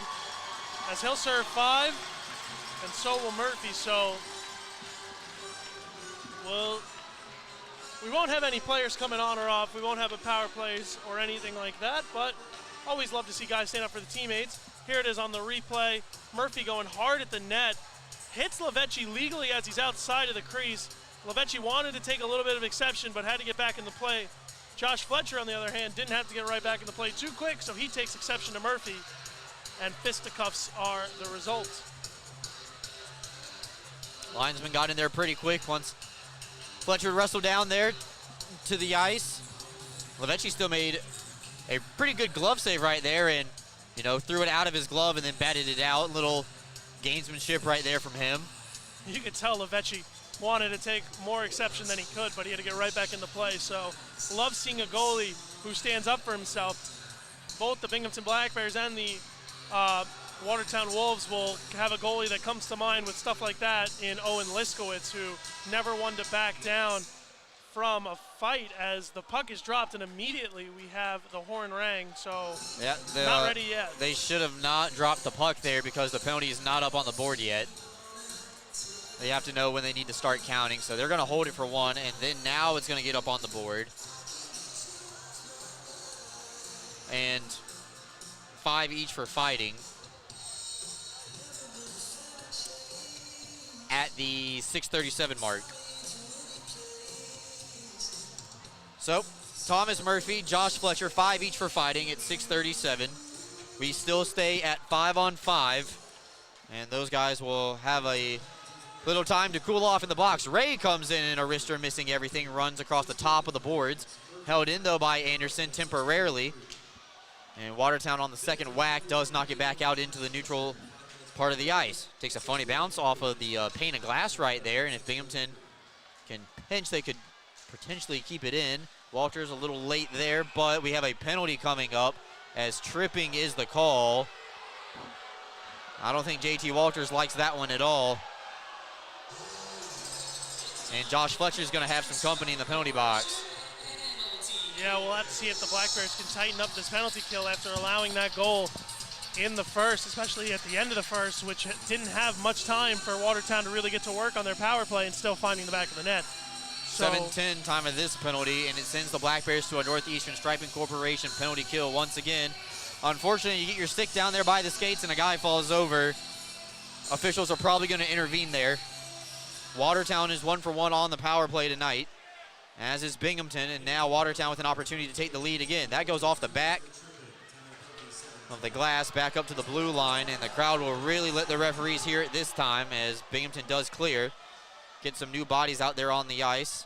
Stanko Thompson, the forwards, Boyd Lawrence Stone, the defenseman.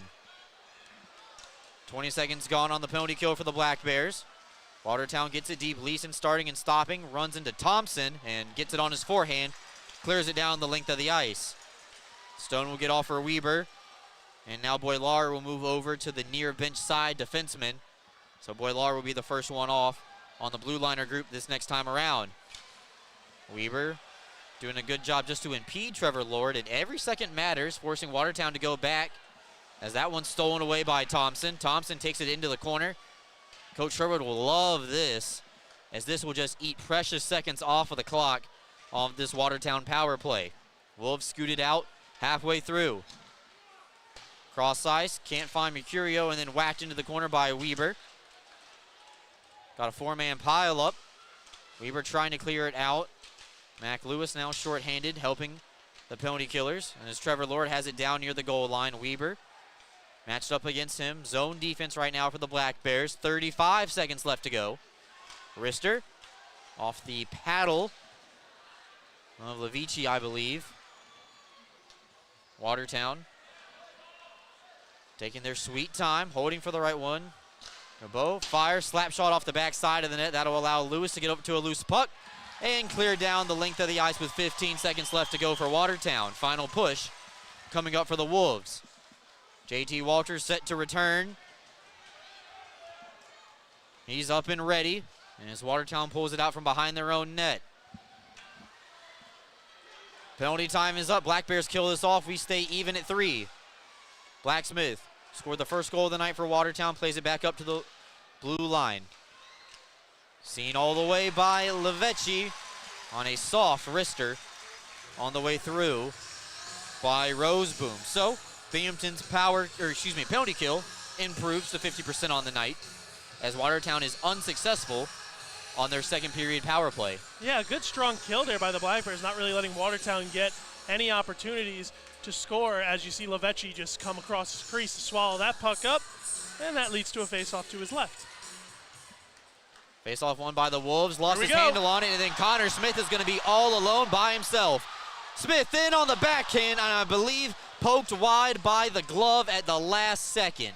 Can't wait to see the replay on that one when we pause next. Binghamton with a golden opportunity for the Burger goal, as this play is not held in, and then a very late hit after the whistle by Roseboom. Ivashkin's going to get in the face of Roseboom after that, and the referee has his arm up in the air, and Binghamton might be headed to the power play here,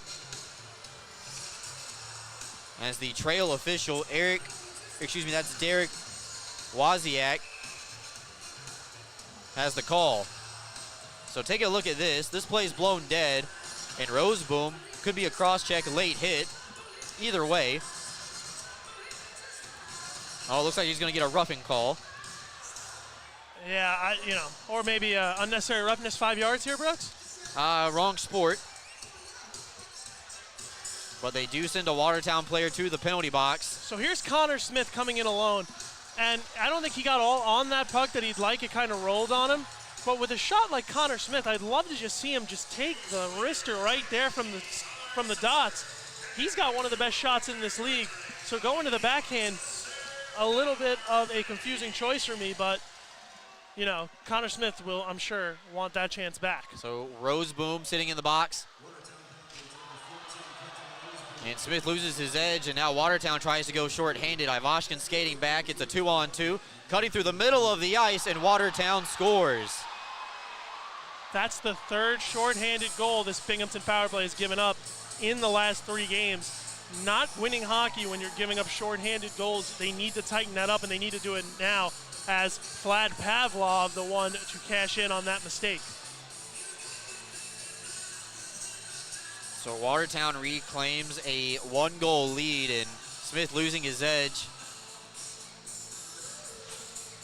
Voilar gets caught, 2-on-1. Just making the defense move. Watertown with the goal. Pavlov now with 3-point night. I believe that might be an unassisted shorthanded goal too, as he took it right away from Connor Smith. I think you're right, Brooks. Connor Smith just loses an edge and goes down in a 2-on-1. Nothing really could be done with a great shot there by Vlad Pavlov as the Black Bears win it back. Kirkby plays it over to Anderson, and we're underway.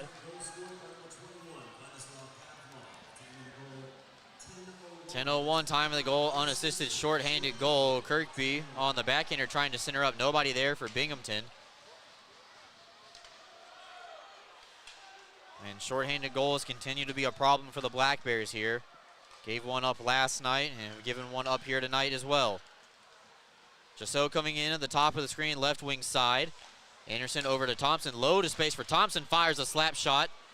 Might have got through. Kirkby could not get the puck up to Thompson, and then here comes Watertown again. Trevor Lord dancing around Anderson. Lost the handle of the puck.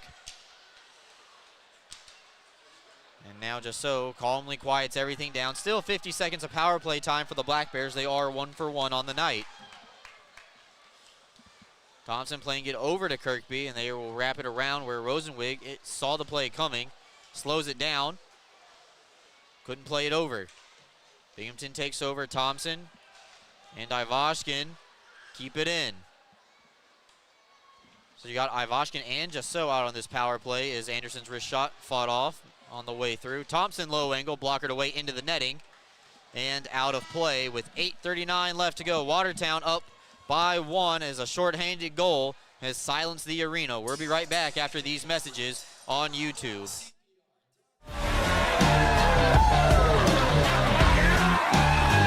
Jersey, bring us the hitties! Yeah! All right, I got the hitties. He's out, eh? Oh, yeah. Cheers, baby. A win like that calls for a real celebration. Oh, yeah. I have one on that. Getting your hands on an all-new CF Moto side-by-side or four-wheeler is now easier than ever at ExciteMotorsports.com. Purchase your next power sports vehicle with our new, easy, and quick online buying experience. Browse inventory on ExciteMotorsports.com. Buy, get approved for financing and e-sign online right from your phone. Ride, have your new power sport vehicle delivered to your home the next day at no extra charge. Browse, buy, ride. Fun starts here at ExciteMotorsports.com. The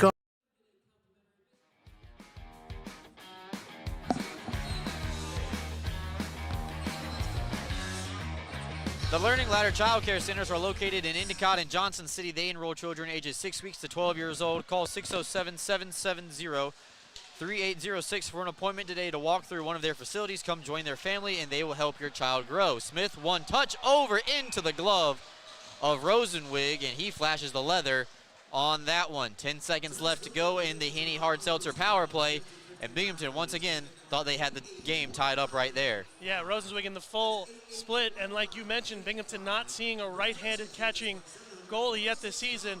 Maybe a goalie with a blocker. That one finds the back of the net, but not the case tonight. Stanko and Ivashkin tried a two-man team to face off. Instead, Blacksmith for Watertown will come away, along with Pavlis, who has a three-point night. And he drifts one over the other way, side of the net.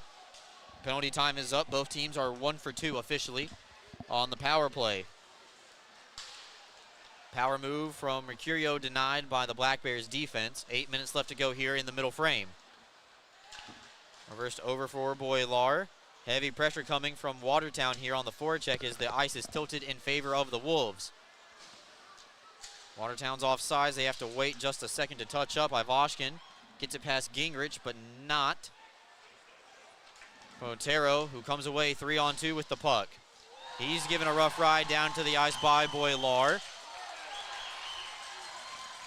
And Levechi makes the save on the backside of the post. Looks like Weber. And who is that? That's Carter Thompson. They got acquainted with each other on the backside. Fletcher and Murphy rejoin as their 5-minute major is up.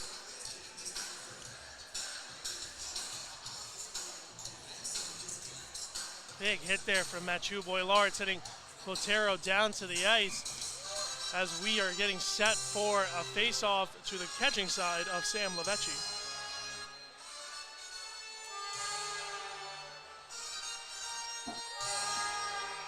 False start on Watertown. Looks like one of the wingers got in there a little bit early.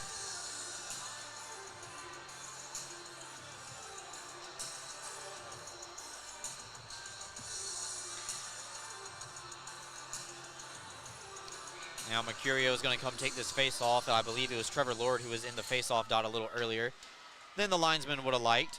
This is slapped around. Has the distance for icing, and we're bringing it all the way back. Do it again.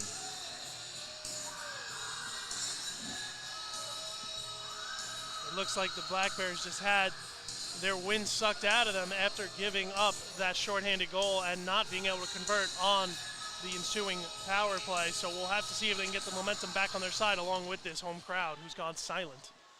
Puck knocked up into the air. Leeson and Anderson tie up with each other. So I think it's on the top of the kick or top of the boards on the red. You ever see that before, Brooks? No, not on purpose at least. You know, Binghamton right there could have played it with their hand. They're in the defensive zone. No hand pass in the defensive zone. Watertown could not. Well, can't you pick up the puck and put it right down to play it, Brooks? No, you cannot close your hand on it, and technically that puck is not in the air. It's sitting. Funny how that kind of works. Leeson centers up, nobody home. Binghamton failed to clear on the first try now. Jasso skates it out of harm's way. 2-on-3 for the Black Bears. Jasso hits the trailer Somero. Trying to have a give and go. Jasso tipped just wide. Rebound. Rosenzweig got there in time. Walters trying to hold it in. This is touched with a hand pass as Jasso and Leeson get acquainted with each other. Referee going to intervene very quickly there on that one. I think if you take one, you got to take both. Right there, and Anderson has got a hold of somebody on the far side. Can't make out the Watertown number. It looks like it's Trevor Lord. Everyone just getting acquainted with each other here as the first time these two teams are meeting each other. As you see the nice pass here from Dustin Jasso on your screen to find Justin Somero. And a great effort there also by linesman Tommy Ray.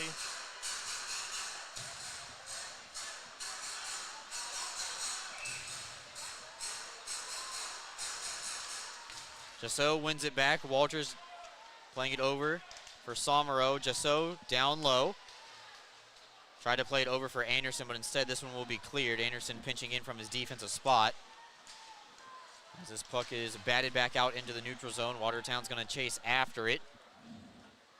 6:25 left to go. Arena has gone a little quiet as Watertown has scored. It's been a shorthanded goal, a type of goal that has plagued the Black Bears so far in the early season. On the power play is Jasso into the corner. Draws a two-man double team. Somero, turnaround shot blocked by a defenseman into the netting and out of play. They had a streaking Liam Anderson coming down the back door, but I don't think they saw him in time.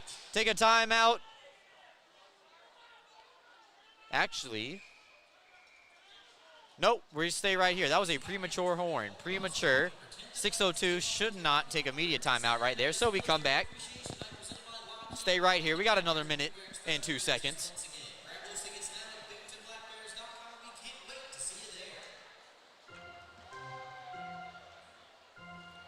not ready to let you guys go to commercial just yet here. 6:02 left to go. Kirkby line out with Lewis and Thompson.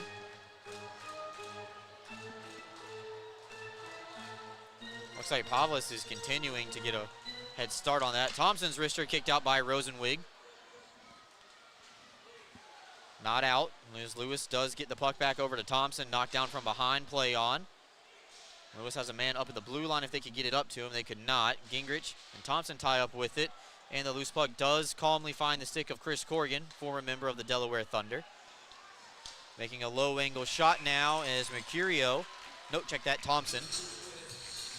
From Watertown, Carter Thompson, no relation to Austin Thompson. Throws a softball over into the chest of Lovecchi, and he'll hang on. Yep, Lovecchi getting a lot of easy shots now as the Black Bears have really tightened up that defense in front of him. So we'll look to see if they can get this game tied and hold strong on the defensive end. Face-off won by the Black Bears. Stone plays it off the glass too hard. Journalin may be pumping a little bit too much right there, as it's an icing and they bring it all the way back. And we'll just do it all again, take off a few seconds, you know. Still got 30 seconds before our media timeout, so we'll stick around and have some more hockey to talk with you guys about.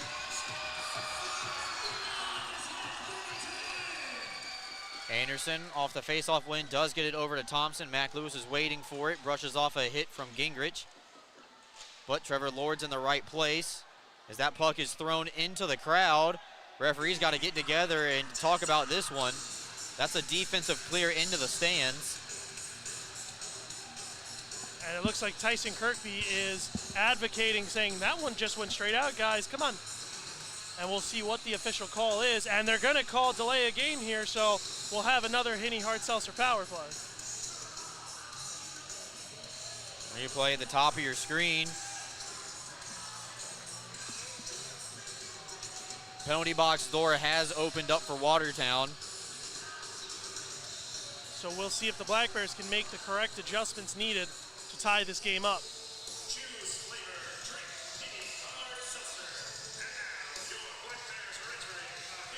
Henny Hard Seltzer.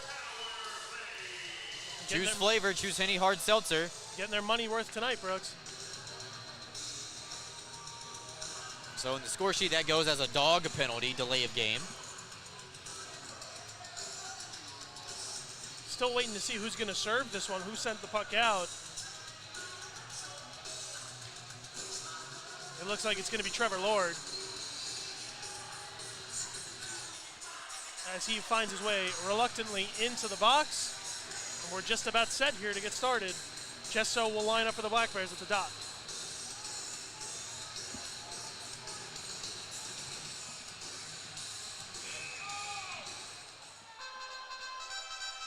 Jesso, Mercurio, tie up. Binghamton tries to kick it out. Puck is still available. No clear control as it finds its way into the corner. Kirkby calms it down. And now Anderson and Thompson go D to D. Thompson all the way across for Jesso. Coming in, our wrister high off the glass, but calmly held in by Thompson. Top of the umbrella, Anderson back over to Jesso. He skates in, and oh my gosh, what a short side shelf for Dustin Jesso. Ties the game on the power play. What a shot from Dustin Jesso. As we'll see it again very soon. Just picked a corner as you get your Burger King burger goal. I can't wait to see this one again. As, oh wow, his second in as many nights.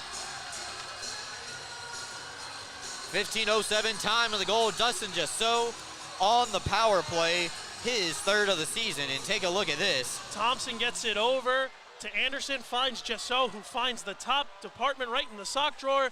And it's 4-4 here as he pops the water bottle, Brooks. Anytime you see the water bottle move on the back of the net, it's always exciting as that puck is cleaned out by Binghamton. But look out, it's a turnover. Blacksmith now fanned on her wrist shot. Boilard gets it back. It's the Burger King burger goal, so all the fans in attendance are going home with a free cheeseburger courtesy of our friends over at Burger King. And that'll get the crowd back into it. 4:20 left to go here in the middle frame. What about the broadcasters, Brooks? Do they get one too? Maybe if you act kindly the rest of the night. Oh, yeah. Ivashkin chasing after it, no icing. Connor Smith going for the body check, only partially connects there.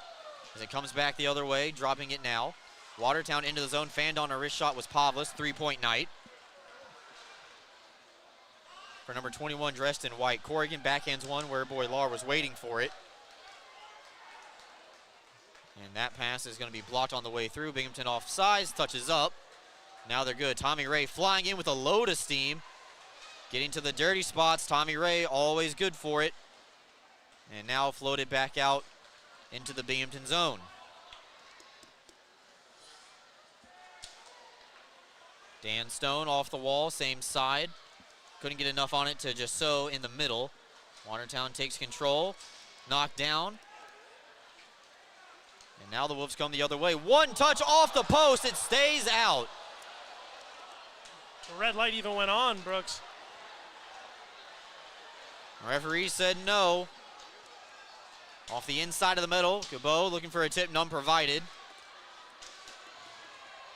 Got a little trigger happy down there in the corner. Just so lays a good hit. Trying to spring Ray on a breakaway. Unsuccessful. This puck is going to be dumped in.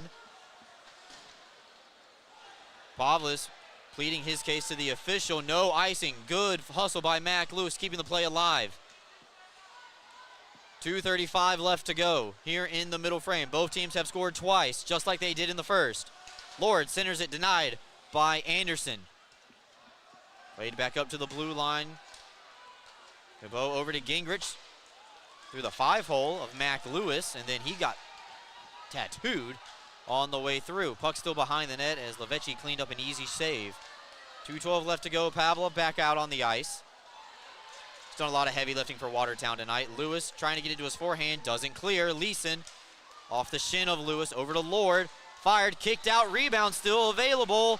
Trying to center up, and Austin Thompson with the heads-up play, cleaning it out. There's a player knocked down in the Binghamton net, and Tyson Kirkby on the other end of the ice has scored, all while there was confusion at the other end of the ice. Talk about 200 feet worth of play, non-stop action. If everything is okay, Tyson Kirkby has scored, and the Black Bears have their 5th goal of the night and now a lead. Yeah, what a crazy sequence of events as here it is on your Heinz Energy replay. Thompson cutting in, gets this shot, didn't even get a shot off, and finds Tyson Kirkby on the doorstep. And Brooks, we saw Coach Sherwood kind of jumble the lines after the first 2 weeks, and he put together Kirkby and Lewis back together, who have had some great chemistry, and now back together after college, and then adding Austin Thompson has really brought in the best out of both of them. We have a referee in the penalty box, and it looks like they're going to pull out the tablet for the first time this year. And it looks like we have a play under review. We will take a short timeout and be right back after this, hopefully, with the announcement. You can experience gig speeds with Greenlight Networks. Our reliable fiber connection provides fast, affordable internet, so you can accomplish more in less time. We're expanding coverage in many places in the Southern Tier, and we want to be your internet provider. Visit greenlightnetworks.com and click on Check Availability to see if we're in your area. Greenlight Networks. Fast, affordable internet in your hometown. For discounted name brand clothing and footwear for the whole family, Homer Men and Boys Store is the place to shop. In business since 1951, our woman-owned family business is known for treating their customers like family. And there's nothing more important to us than backing every sale with friendly service. Come visit us to see the largest pair of jeans in the world. Come see what we have for you.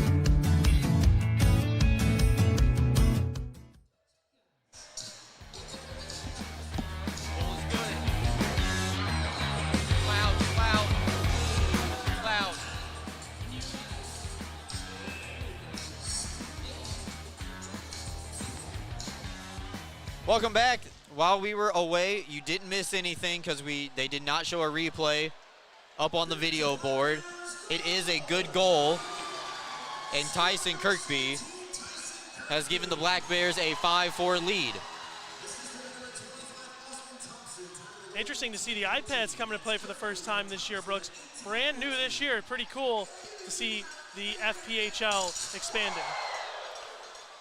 Give and go action for Watertown, unsuccessful, and that allows Binghamton to come the other way. Toe drag by Smith, denied by Gingrich. Watertown dodges that offensive barrage by Binghamton, and they dump it in cross corner, go off for a line change. So now Binghamton scoring 2 in a row. They have a 1-goal lead, 5-4. Final minute left to go here in the middle period. Shots on goal, 31 for Binghamton, 28 for Watertown. Ivashkin coming in on the back end, taken down from behind. Penalty is coming up, and Binghamton could end the period on a power play. Yeah, I don't understand how the defenders let Nikita Ivashkin walk straight in there and find himself in the hash marks with nobody around him. Not winning hockey to let a guy like Nikita Ivashkin with his record open with those opportunities. So Will Gabo is headed down to the penalty box. 3 straight penalties by Watertown in this frame. Roseboom, Lord, and now Gabo. 47 seconds to go on a Henny Hart-Seltzer power play right there. And yeah, that's an over-the-top slash right on the stick in front of the official in the offensive zone. Face-off won by the Black Bears. Takes them about 7 seconds to get it up to the blue line. Thompson coming in. A wrister, and he scores!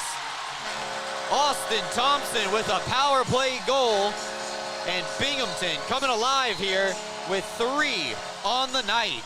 Well, we've seen this act before from Austin Thompson. He loves hanging out right on top of the circle to the right side, and just an absolute howitzer that doesn't miss under the blocker of Rosenwig. And just, wow, what a shot as these 3, Austin Thompson, Tyson Kirkby, and Mac Lewis, really finding some chemistry. Watch, comes marching in right to the dot, makes no mistake about it. What a shot from Austin Thompson. And here we go. All right. Mathieu Boilar and Justin Schmidt are gonna go. Predetermined.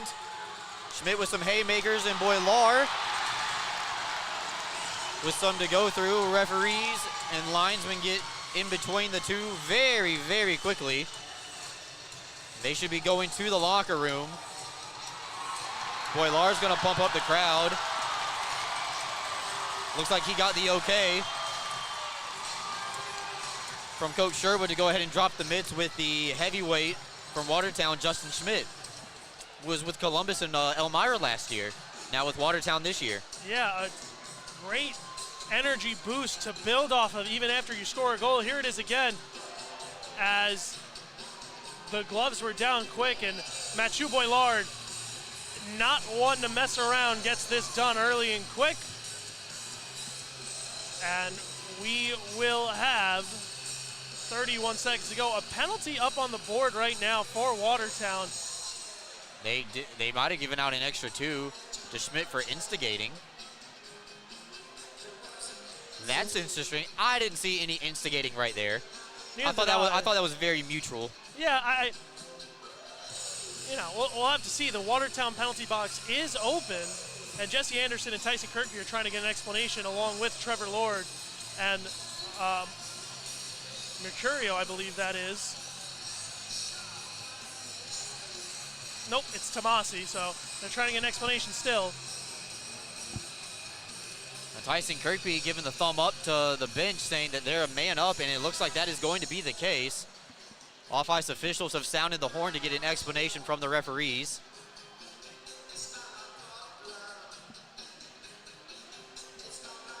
So I'm wondering if they're just going to leave the penalty box empty here, Brooks. Nope, they're going to send Roseboom to go serve it. So it's another penalty at 19:29. Not a Roseboom penalty, but it'll be served. Can't wait to see the announcement on this one. But another Henny Hart-Seltzer power play, now 3 for 4 on the night. 5-minute majors given out. 26 seconds left to go. See if Jasso and the Black Bears can light the roof off this place before we get to the third period. Lavechi playing it over, could not be cleared. Tipped out in front by Murphy. And now with 10 seconds left to go, Binghamton, I would be content to go to the room. And it looks like the Black Bears will be. So, a heavy scoring middle frame for Binghamton. They were down a goal that frame, and now they find themselves up 6-4 after 2 periods of play. Yeah, what a storm back from Binghamton after going down, trailing for the first time this game, to come storming back and have a 2-goal lead, something they haven't had since the first period. We will take a timeout, come back with the second period edition of the Excite Motorsports Intermission Report. Right back after these messages. Don't go anywhere, folks. Binghamton up 6-4 over Watertown.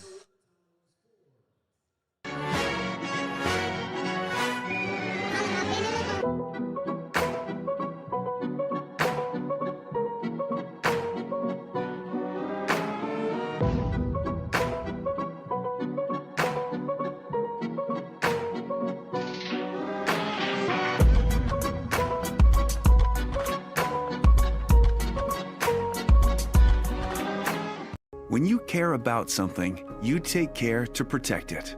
The family that depends on you, and the future you're planning for them. You'll have your own college stories too someday. With sound advice, smart strategies, and a broad variety of life insurance options, Security Mutual can help provide for the people you care about and also help you reach your financial goals. It's a sound plan. The time to start thinking about college. And retirement is now. Security Mutual Life, the company that cares.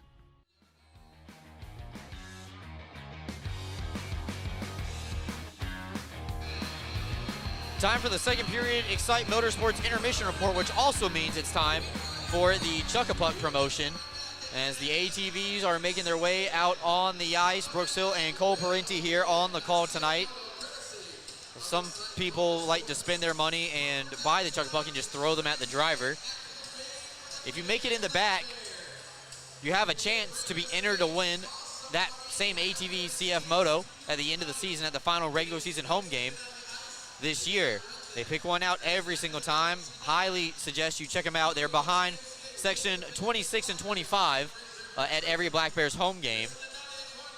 And the Black Bears, Cole, I know we're not going to get to the highlights until a little bit later in the night, but Binghamton outshoots Watertown 18-11, and the offense really got jump-started in that second period, even though the arena fell quiet for a few minutes. Yeah, they started off a little slow, but marched back in the second half of that period, putting together some strong power plays after giving up a shorthanded goal.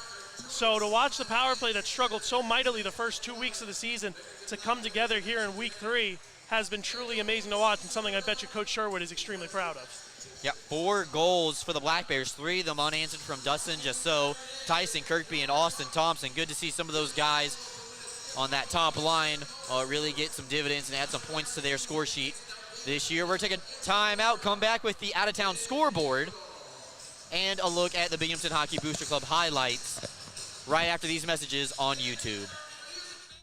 Whether you're a high school or college athlete or a weekend warrior, Guthrie is the area's premier sports medicine program, offering injury evaluation, concussion management, physical therapy, and more. With a full team of providers across New York and Pennsylvania offering same or next day appointments, Guthrie gets you back in the game as quickly as possible. Call the Guthrie Sports Medicine team today at 866-GUTHRIE or learn more at guthrie.org/sportsmed. Are you looking for a new place to live? Lofts at JC is the official housing partner of the Binghamton Black Bears and the only luxury housing provider offering both 2 and 3 bedroom units, fully furnished for a modern living lifestyle. Lofts at JC is centrally located in the heart of the Tri-Cities area, located at 128 Grand Avenue in Johnson City. Housing applications are accepted online at loftsatjc.com. Once again, that's loftsatjc.com.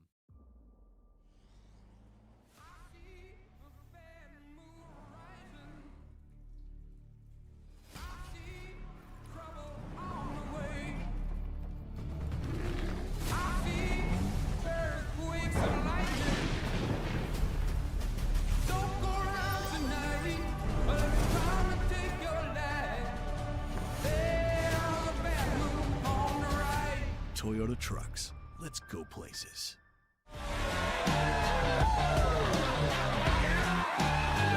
Jersey, bring us the Hennies! Yeah! All right, I got the Hennies. Consoles out, eh? Oh, yeah. Cheers, baby.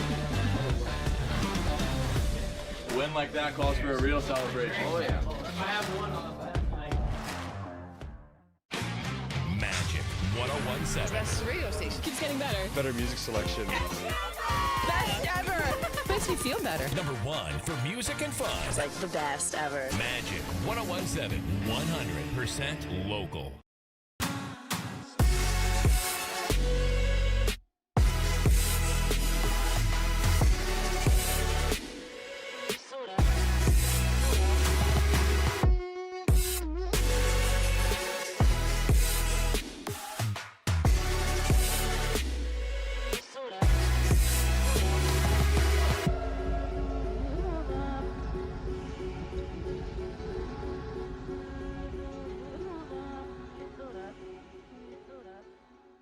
Getting your hands on an all-new CF Moto side-by-side or four-wheeler is now easier than ever at ExciteMotorsports.com. Purchase your next powersports vehicle with our new, easy, and quick online buying experience. Browse inventory on ExciteMotorsports.com. Buy, get approved for financing and e-sign online right from your phone. Ride, have your new powersport vehicle delivered to your home the next day at no extra charge. Browse, buy, ride. Fun starts here at ExciteMotorsports.com. Experience the new way to watch your Black Bears play all season long, at home and on the road, free on YouTube. You can experience gig speeds with Greenlight Networks. Our reliable fiber connection provides fast, affordable internet, so you can accomplish more in less time. We're expanding coverage in many places in the Southern Tier, and we want to be your internet provider. Visit greenlightnetworks.com and click on Check Availability to see if we're in your area. Greenlight Networks, fast, affordable internet in your hometown.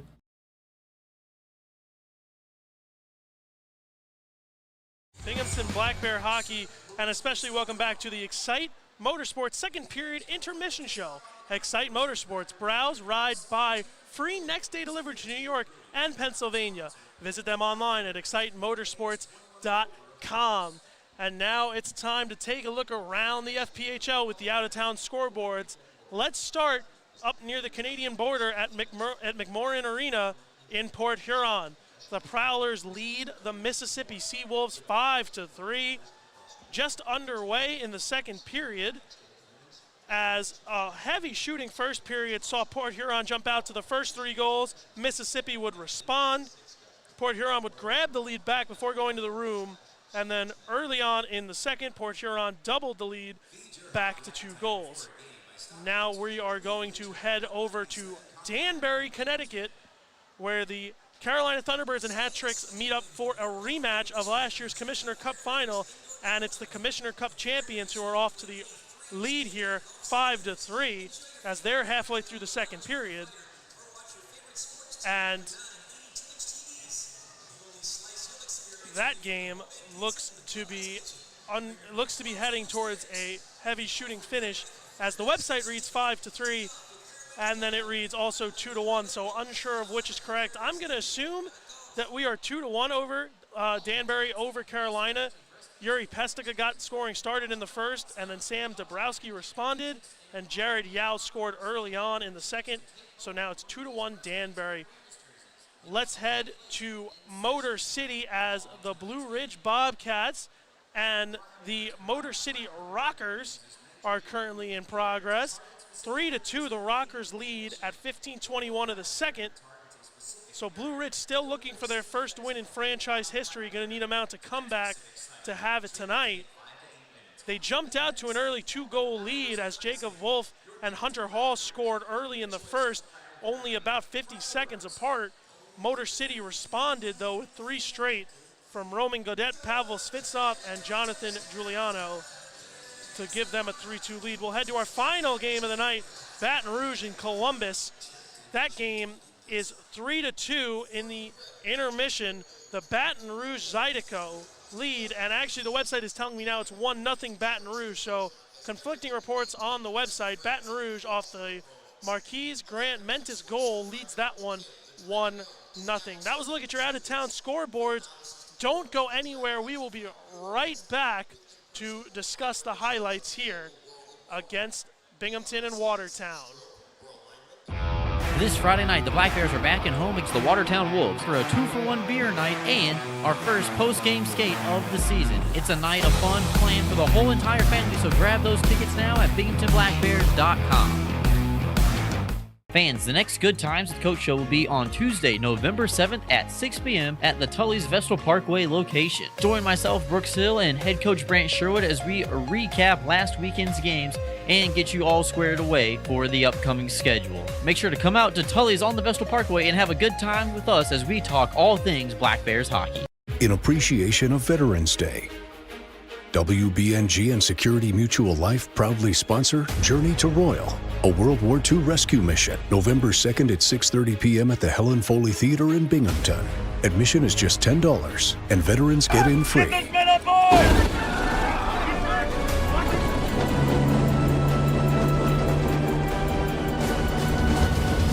Don't miss this exciting opportunity to see Journey to Royal. Are you ready to take your billiards game to a whole new level? Dragon Billiards Instruction and Pro Shop has everything you need to impress your friends and crush your opponents. American Q Sports certified coach Kim the Dragon Young is now accepting new students. From novices to pros, the Dragon helps you find your best game with in-person or online instruction available worldwide. Need help with stance, stroke, or alignment and aiming? We've got you covered. Looking for advanced cue control techniques and trick shots? No problem. Follow us on Facebook at Dragon Billiards Instruction and Instagram at Dragon Billiards Kim for free daily tips and drills, upcoming tournaments and events, as well as exciting contests and giveaways. Subscribe on Patreon for personalized video content. Visit our online pro shop for the lowest prices on the highest quality pool cues, accessories, and Dragon Billiards gear. Dragon Billiards Instruction and Pro Shop, breathing fire into your game.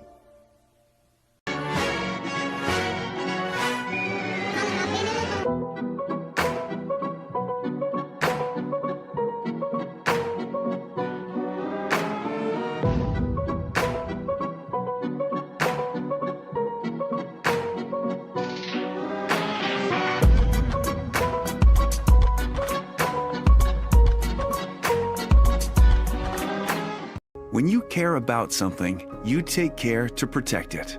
The family that depends on you, and the future you're planning for them. You'll have your own college stories too someday. With sound advice, smart strategies, and a broad variety of life insurance options, Security Mutual can help provide for the people you care about and also help you reach your financial goals. It's a sound plan. The time to start thinking about college. And retirement is now. Security Mutual Life, the company that cares. Slaughterland Scream Park is upstate New York's most thrilling scream park and is now open for 2023. Unveiling its fifth and most terrifying attraction. Visit them soon at 666 Barrier Road, Binghamton. Get access to exclusive player events, monthly parties, and road trips to away Black Bears games. This is what you get when you become a member of the Binghamton Black Bears Booster Club. Stop by the Booster Club table behind Section 4 at the next Black Bears home game, pick up a 50-50 ticket, and sign up to join for just $10. Stay up to date on the Booster Club by liking their Facebook page, facebook.com/Binghamton Black Bears Booster Club. Monthly meetings with players, road trips, and a whole lot of fun when you join the Black Bears Booster Club.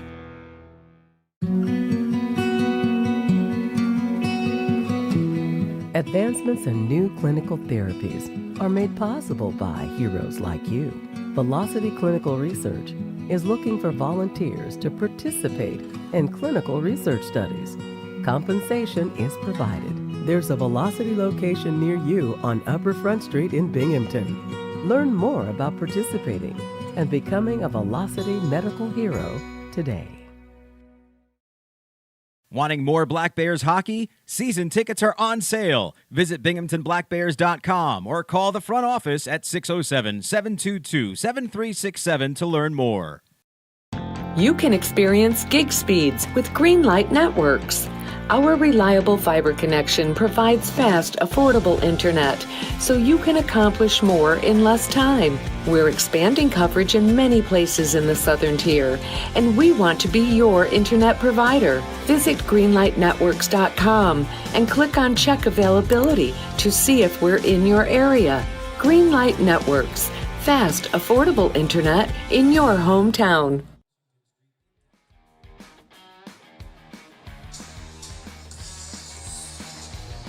Well, before the highlights start to roll, we do have a scoring announcement that we need to make. They've been given Brendan Stanko a secondary assist on the goal that tied the game up at 3. So now the goal at 4:30 reads Connor Smith from Nikita Ivashkin and Brendan Stanko. So 2 Black Bears right now having a 3-point night. Ivashkin and Stanko with the same stat line, a goal and a pair of assists.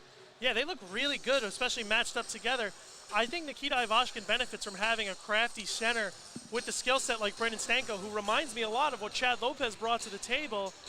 And Connor Smith, like I said earlier, is another weapon that defenses have to focus on, giving Nikita a little more open ice. Well, the Wolves have one player with 2 points, and that would be number 21 on the way through. That's Vlad Pavlov with the goal and an assist, and he's been, a little bit of a pest in his first game here with the Wolves, and a good start to his season. Yeah, gave us on the stat sheet no number, and then comes up with 2 points. Is definitely a guy you want to add, even this early in the season. Adding a guy who's going to put points on the board, who doesn't love that?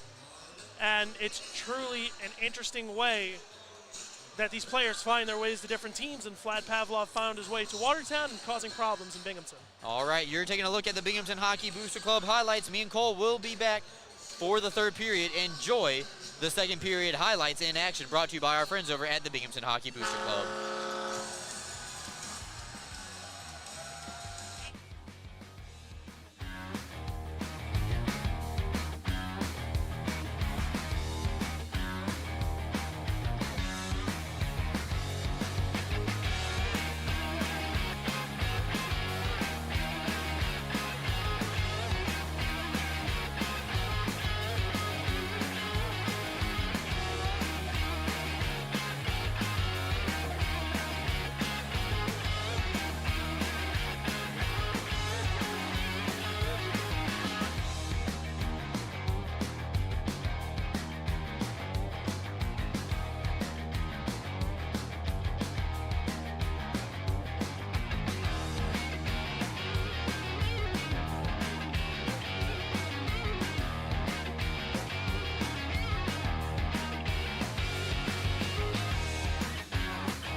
All right, Cole, now that we had a second to catch our breath, what are you thinking about here for the third period? Remind you, and everybody at home watching on YouTube, that the Black Bears are starting on the Henny Hard Seltzer power play that is 3 for 4 on the night so far. Well, I'm thinking you want to go make that 4 for 5 and get yourself in a really nice power play number and push this lead to 3 goals, which is going to be hard to surmount. Not impossible, but hard to surmount with 1 period to play. All right, let's test your math real quick. 75% is good, but what percent is better on the power play? 76. It would be 80 is the correct answer that we were looking for, and that's what 4 for 5 would have been. I wasn't wrong. 76 is better than 75. All right, back to the action. Jesse Anderson surveys his option, plays it all the way around the boards. Rosenwig over to the loose puck and clear down the length of the ice. And with that fresh ice, that puck would glide forever until Sam Lavecchi came through and put his paddle down. Set it right back up. 1 minute to go on the Henny Hard Seltzer power play here as Mac Lewis crossing in. Spinorama. And that puck knocked in. Kirkby taken down from behind. A little bit of a high hit as Kirkby glides into the wall. Gets up. Binghamton's offsides. Lewis now sees that. And puck control. Plays it back defensively. Keeping the puck away from Watertown, who does have a shorthanded goal tonight. And a power play to go as well. So special teams scoring half of the goals for the Wolves. 3 of the Black Bears 6 have come on the power play. So also 50% of the goals on special teams. Look out though, turnover. Blacksmith playing it over. And Hannah-Kainen's wrister is melted down by Lavecchi as it went off his chest and he put his mitt on top of it. 22 seconds left to go to the unsportsmanlike conduct penalty to Justin Schmidt. Don't really know if anything was said. Didn't get an explanation on that one. Thought it might have been instigating, but I thought it was a mutual fight between him and Boilar. But Quentin Roseboom is serving that penalty as the faceoff is pushed back into the Black Bear zone. Liam Anderson peppered on the forecheck. Well, his team is down, or excuse me, while his team is up a man. 10 seconds left to go in the power play. Final push for the Black Bears. Right in stride for Connor Smith. Chip in charge. Man on his own mission. Spins off one hit, tried to get to the forehand on the power move. Penalty time is up. Roseboom returns. Thompson comes to take his spot. A wrister from Weber looking for an Ivashkin tip. Puck still available. Almost put into the back of the Watertown net by a defenseman. Ivashkin trying to put it through the feet of Botero. Smith calmly plays it over for the Russian down low. Ivashkin makes one man slip down to the ice. Puck left behind Weber. Joining the offensive fun. Down low, Ivashkin's waiting for it. Inside the dots, Ivashkin off the blocker. Stays in play. Stanko trying to play it up to the blue line for Anderson. He does, tipped off the post. It stays out off the post and off the back of the goalie. We play on. Ivashkin, stuff chance, denied by the goalie, rebound, it's in.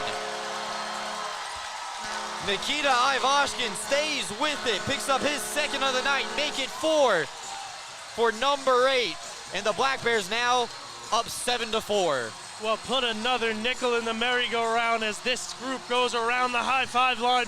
Once again, the Stanko, Ivashkin, and Smith line has found magic, something this Black Bear team has been looking for, and these three truly have come together as a line. Let's take a look now on your screen.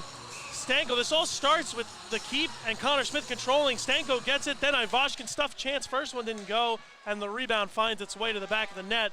3-goal lead now for Binghamton. Throw pucks to the net, good things will happen, and Ivashkin threw 2 shots. The second one got past Rosenwig, and unfortunately for Rosenwig, at this rate now, he would be credited with the loss tonight, as Watertown did get to a lead while Rosenwig was in the net after he replaced the starting goaltender, Elio Bouchard.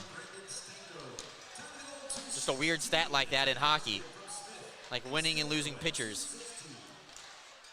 Walters plays it over cross ice for Fletcher, senses the hit's coming, gets out of the way, and plays it down low for Somero. Somero on a one-man forechecking crew, playing it back up to the line for Walters. Thinking about his options, plays it around where Tyson Kirkby was already headed. He starts and stops along with Tommy Ray in a 2-man game. Ray sidesteps one hit, stays on his feet, and Walters cannot hold it in. Ray slams his stick in disgust with himself. Binghamton touches up, and Kirkby a fraction off sides right there. Yeah, Tommy Ray just didn't get himself back in time, mad at himself for having that puck have to come out of the zone, but smart play by JT Walters to double back and give his team some time to reset and not just send that puck back in and chip and chase. So Ivashkin with 2 goals and 2 assists. And looks like this faceoff is going to be moved into the Binghamton zone. Are they calling this intentional offside is what it looks like? Which would move it right back here. So I guess that's what they're calling. If that's what the call is, then that's the right procedure. I didn't think it was intentional offsides, but looked a little weak. A weak call to me, Brooks, but nothing will really come of it. Well, Black Bears win the face-off, and at the red line, Mac Lewis just dumps it right on in where Rosenswig's waiting for it. I think if you're Coach Verbeek, you got a little bit of a question now on who you're going to put in net tomorrow night. You pulled your starting goaltender after 2 goals, and granted that did, give a spark to your team.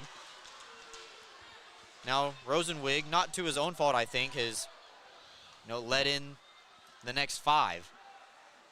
And then you have your third goalie not dressed tonight, Travis Ridgen, who's also an option. And he's yet to see the ice this season, so other than an exhibition game, maybe he gets a chance to throw Binghamton a bit of a curveball, a different look. It could be, and the only goalie for Binghamton not playing so far this weekend is Connor McAnanamaw.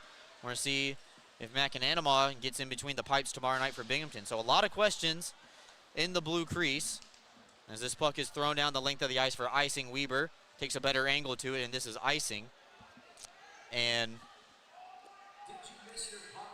I think that's going to be the biggest question going into tomorrow. Now, granted, this game not over by any means necessary.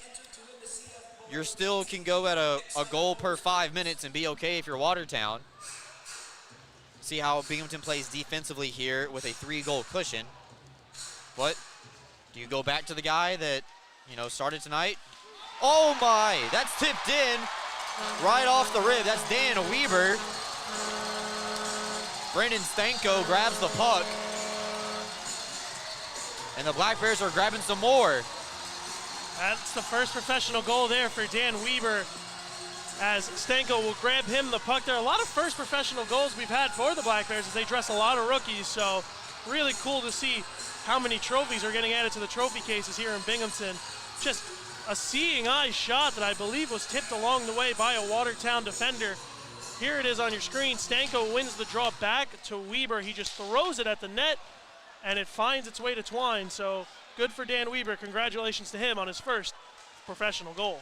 Yeah, that is 5 straight goals by the Black Bears dating back to the 15:07 mark of the second period. Ivashkin almost caught a slap shot from Connor Smith, and I would not want that to happen. Now a 2-on-1 coming the other way. Ivashkin with Stanko. Up to Stanko. Taken down at the last second, I believe, by the poke check from the goaltender. We play on. Now Watertown goes the other way. That would have been Stanko's second goal of the night. This game's really opened up, Brooks, as the Black Bears getting any opportunity they want. Watertown kind of waving the white flag, it seems, on defense. So Stanko now has a 4-point night along with Ivashkin. He has a goal and 3 assists. Liam Anderson plays it down low as Smith was at the end of his shift. Wisely gets off, and now just so draws a crowd carrying the puck behind the net. Anderson almost across to the other Anderson. A wrist shot tipped on the way through. Fletcher stuff chance denied. Jesse Anderson. Rosenwig down in the splits, got a pad to it. Held in by Jesse as he wraps it around. He's paired up with Liam, 12 and 77 on the blue lines. Liam does turn it over, and Watertown comes the other way. This is a 3-on-1. Jesse Anderson all by himself on defense. Alone in Levecki makes a save with Anderson falling down. His best save of the night. Essentially 2-on-0 at the end of that play. And a dazzling blocker save, maybe with the stick. And the Rochester kid stands tall. Just a selfish bad play there by Watertown, as Carter Thompson should have got the pass over to an open guy. A breakaway. Yeah, and then Thompson, I believe, missed the net on that one, maybe off the outside of the glove of Levecki. Shots shift. 38-30, favoring the home team. No icing, barely made it down to the line. Seaman sidesteps Kirkby over to Thompson, a little bit behind Austin in the skates and not on the tape. As this puck's floated right back out towards the penalty box. And outside the blue line, Lewis is waiting for it. He's going to take a hit, make the play, and Watertown just throwing bodies around. As Thompson fanned on it, lost his handle. Kirkby, drawing a 2-man team, plays it down low. Lewis does pick himself back up. As I think he shot it so hard he took out his own body weight and lost his balance. Trying to pepper the Watertown defense in front of their own net. Lord skating out across the red line. Now Blue throws it on target, and Levecki kicks it into the corner for an easy save. Overskated by Watertown, but this is going to be slapped back out into the neutral zone. Trevor Lord, who is at the end of his shift, plays it over, plays on sides, and Walters lays a hit separating a man from the puck. The Smith line out with Stanko and Ivashkin now. Ivashkin trying to become the first member of the Black Bears to collect a hat trick this year. send everybody home with a Stadium 138 coupon. Getting ready to open up. And Stanko, Ivashkin, Smith, here they come, 3-on-2, all the way across for Smith. Ivashkin, power move, got it to his forehand, skate to stick, and denied by Rosenwig. Watertown cleans it up, and now they come the other way. Tomasi trying to stop the bleeding of this onslaught of Binghamton goals. It's 5 unanswered for the home team after Watertown had a lead 4-3 at the 10:01 mark of the second period. We really haven't seen much of Andrew Logar tonight, Brooks, which tells me that Coach Sherwood likes the line combinations he's found tonight with these top 9 forwards. Well, Cole, Andrew Logar is a scratch, so that's why you haven't seen him. Yeah, that's a really good point. I meant Samara. I'm getting confused with last night's roster. My bad, Brooks. Mercurio coming in, low angle. Man taken out in front of the net. We play on, and Lavechi hangs on with a glove save right there. 11:16 left to go. And we will be right back after these messages on YouTube.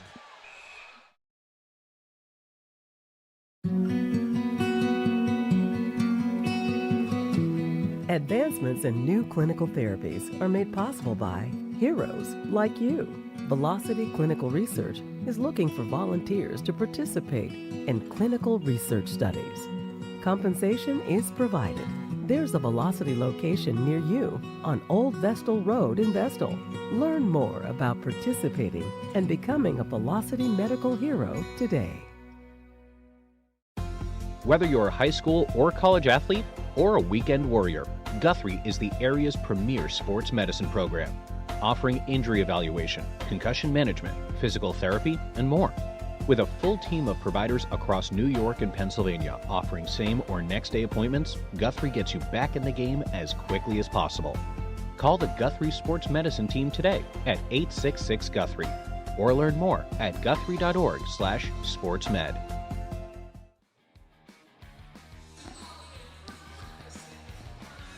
Welcome back to the third period. Binghamton leads 8-4 here as they've scored 5 straight, but Watertown with an opportunity to stop the bleeding here and maybe start to set the tone for tomorrow night's rematch up at the Municipal Arena in the North Country. Watertown's on the power play. They are 1 for 2 on the night, meaning that the Binghamton Black Bears penalty kill brought to you by Northeastern Striping Corporation is making its way back out on the ice, Cole. Yeah, I'd love to see them really lock it down here. And like you said, Watertown looking to set a little bit of a tone for tomorrow, but Binghamton as well. Set the tone, let them know we know this game may be in hand, but we're not going to play that way. 11:16 left to go. Dustin Jasso guilty of a 2-minute minor for infraction for slashing. Now Tate Leeson and Watertown with control of the puck. Pavlov playing it over to Mercurio. Open man, high rising wrist shot. That's going to be blocked on the way through, knocked up high into the air. And now Ray fanned on a clearing attempt held in by Watertown. Mercurio stick handling in a phone booth keeps the play alive. Binghamton trying to get over to a loose puck right in front of the lovely Tyson Kirkby Dasherboard advertisement, reminding fans that they can watch on YouTube. Every game, Binghamton will clear, get some fresh bodies out on the ice. All 4 will change for Coach Sherwood's club. Lord run into by Lewis. And now Stone comes into Linda Hand, gets it past the blue line. Minute 15 left to go in the penalty kill for the Black Bears. Mercurio crossing over, has Leeson in some open ice on the right side of your screen. Takes a nudge from Fletcher. They keep going back and forth now. Mercurio behind the net. Leeson tried to go far post, kicked out by Lavechi.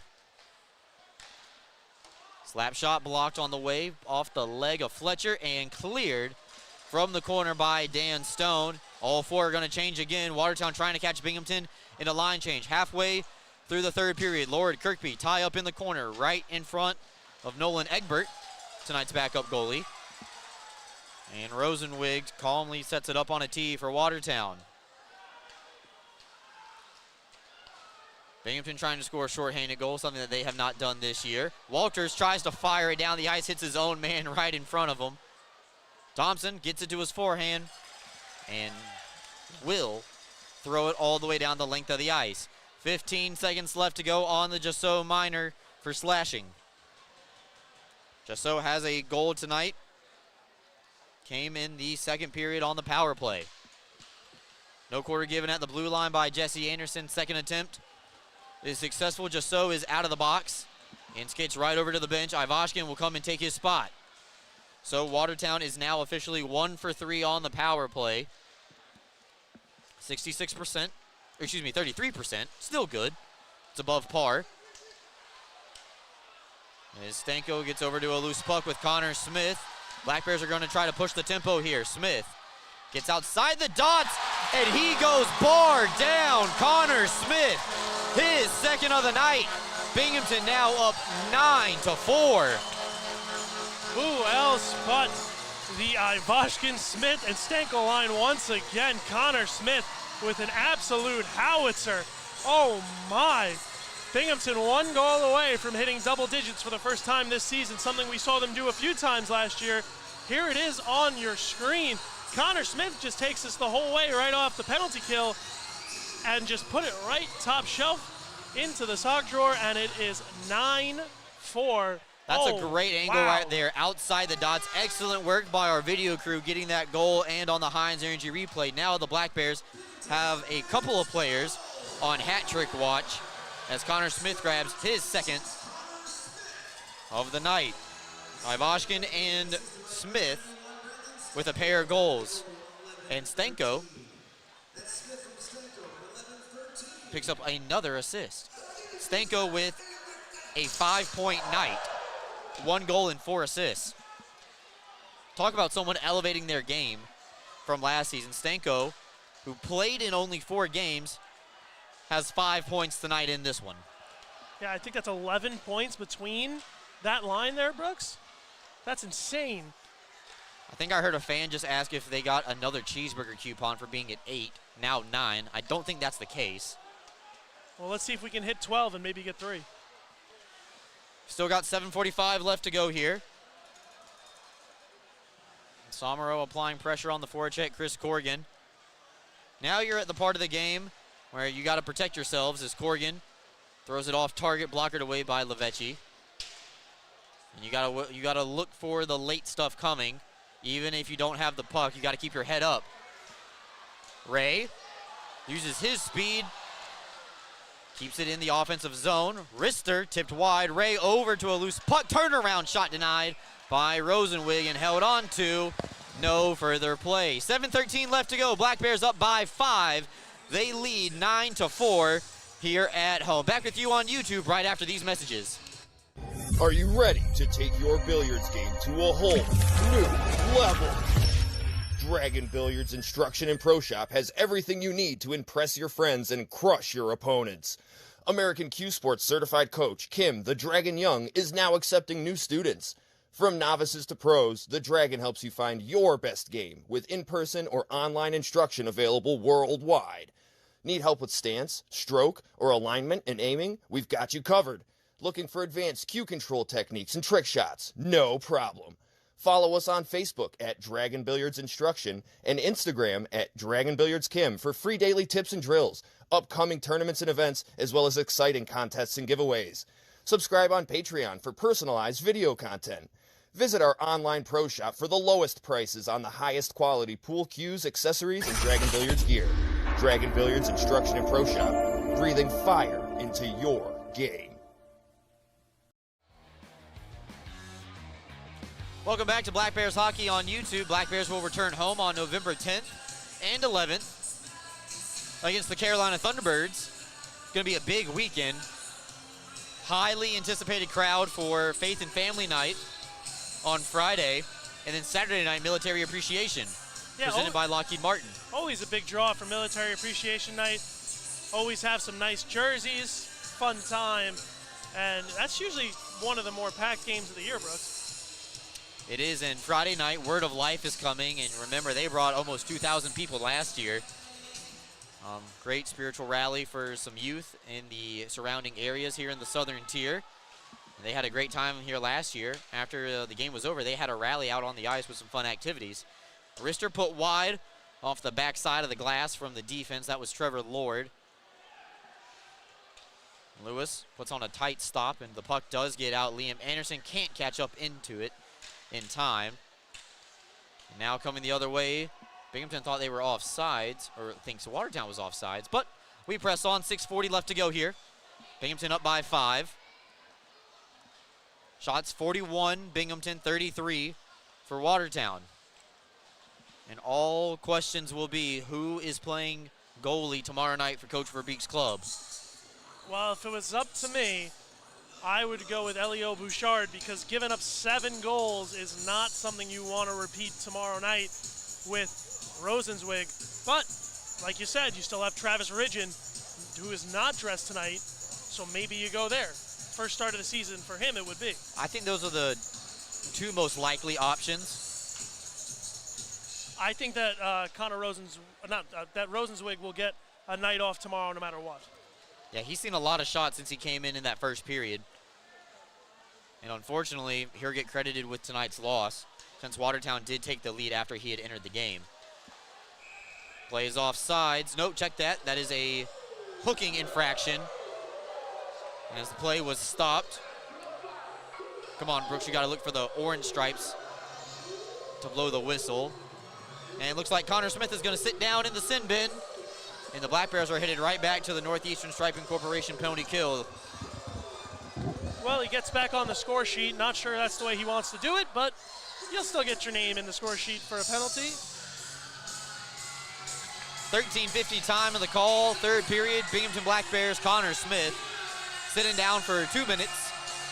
Watertown power play is 1 for 3 on the night. Northeastern Striping Corporation penalty kill back out there on the ice. Northeastern is a specialty contracting company for all your paving and concrete needs.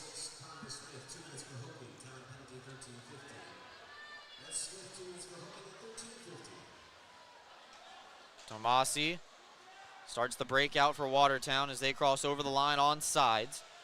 Stenko and Ivashkin, the 2 forwards. And seeing Ivashkin kill some penalties. It's a good time to let him do it. You might need it later on in the season. And even if Watertown scores here, you're not going to be too upset. But good time for Ivashkin here. Rebound kicked out by Levechi. Stays in play. Lord has a shot blocked by diving Walters. Anderson directing traffic behind him. That pass is deflected into the corner. Golfed just outside the face-off dot by JT. Levecki using a little bit of a moving screen right there to make sure his team got the puck as they try to play a hit on Ivashkin. Stenko at the blue line would just dump it in. Dropped out of the glove like a first baseman for Rosenwig. Now Lord coming back the other way. 50 seconds left to go. And I could hear that hit from all the way up here. Blacksmith trying to toe drag around 2 Black Bears. Gets the first one, but not the second. And now shorthanded opportunity. Somero and Fletcher 2-on-1. Coming the other way. Fletcher into the glove of Rosenwig, who hangs on, melts it down. 33 seconds left to go in the Connor Smith penalty. 4:43 left to go in the contest. Back with you after these messages. Black Bears Hockey on YouTube. Fans, the next Good Times with Coach show will be on Tuesday, November 7th at 6 p.m. at the Tully's Vestal Parkway location. Join myself, Brooks Hill, and head coach Brant Sherwood as we recap last weekend's games and get you all squared away for the upcoming schedule. Make sure to come out to Tully's on the Vestal Parkway and have a good time with us as we talk all things Black Bears hockey. In appreciation of Veterans Day, WBNG and Security Mutual Life proudly sponsor Journey to Royal, a World War II rescue mission, November 2nd at 6:30 p.m. at the Helen Foley Theater in Binghamton. Admission is just $10, and veterans get in free.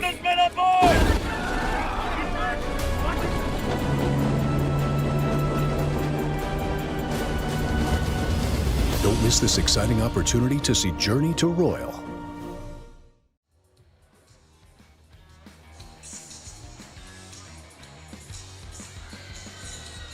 Welcome back inside Visions Veteran Memorial Arena as the Black Bears lead the Watertown Wolves with 4:43 to go, 9-4. Cole Parenti, Brooks Hill as always, and we're getting ready for a face-off to Josh Rosenzweig's right.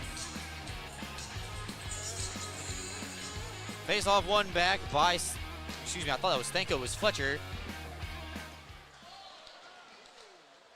And now Watertown gets over to the loose puck, 81 and 91. Sometimes looks a little bit further out. And there's a 61. That's Dan Weber. has his first goal. Fletcher was camped out at the red line, blew a tire as he was going around turn 4 there. We're going to go off for a line change and take a look at his skates. Murphy crossing over the line. Dropped it back for Blacksmith, who had the first goal of the night for Watertown. Watertown had lead 3-2 and 4-3 in this game. Binghamton's controlled the tempo. After that, Blacksmith coming in, a wrister missing on the short side. Connects with the glass and nothing else.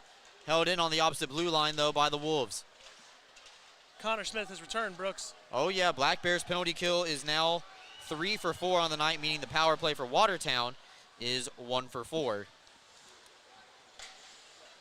Kirby trying to get a free one over from the goaltender. Looking for his second of the night. Instead, comes back the other way. Binghamton not letting off their foot off the gas. Thompson in, and a shot kicked out by Rosenwig. Steered away to the opposite side by the Watertown goalie, Liam Anderson. Turnaround shot, didn't get enough on it. Finds its way calmly down into the corner. 3:23 left to go here in the period. There's a helmet on the ice. And we got a Wolf down on the ice. And looks like we are going to have a fight. Mac Lewis along with Thomas Murray. And a heavyweight tilt. Haymakers being thrown by Mac Lewis. Uppercuts from Murphy. Seeing some hooks, they get tied up. But then on the other side of the ice, Austin Thompson's going to drop the mitts for the first time this year. Carter Thompson and Austin Thompson getting a hold of each other as well.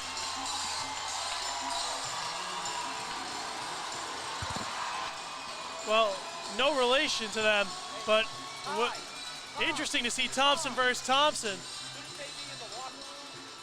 As we got some gloves dropped, some brouhaha after the whistle, and Austin Thompson pointing at the scoreboard to let Watertown know what he thinks. And I didn't see what happened. All of a sudden there was a Watertown Wolf down on the ice, and it looked like Mac Lewis was being blamed for it. I thought it was a Watertown stick that caught the Watertown forward, not Mac Lewis. But penalties for fighting all the same, Brooks. So we have under about 4 minutes to play. We're about 3:15. And I wonder if the Black Bears will get a power play out of this, as it looks like Watertown threw shots first. I don't think so. I think if you just send both the guys, or all 4 guys, to the locker room, 5 each, let it be done, move on. Cut the losses, yeah, I see. Kirkby and Mercurio will try to get an explanation. Because there it is on your replay. Mac Lewis threw some heavy rights. And here's the big one right there on your screen. What a right from Mac Lewis.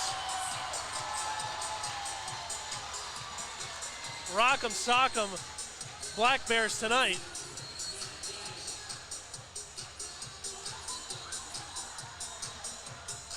Getting a good look at Coach Sherwood there.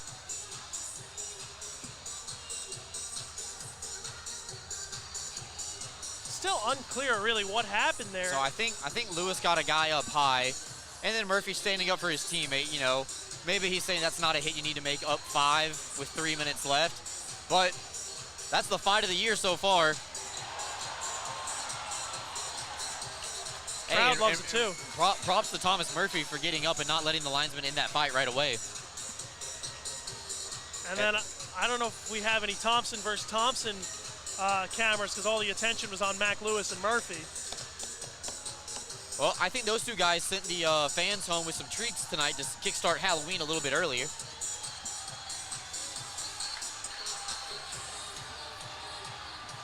And just a reminder, these 2 teams will meet each other again tomorrow night in Watertown, so we'll see if this carries over.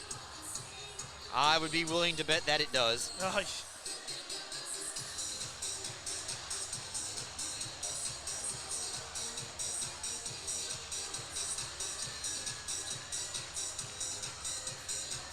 Kirkby and Mercurio trying to get an explanation as to how this is all going to play out.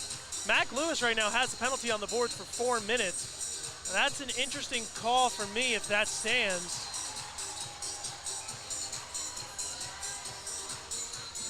So we'll have to see how this all plays out.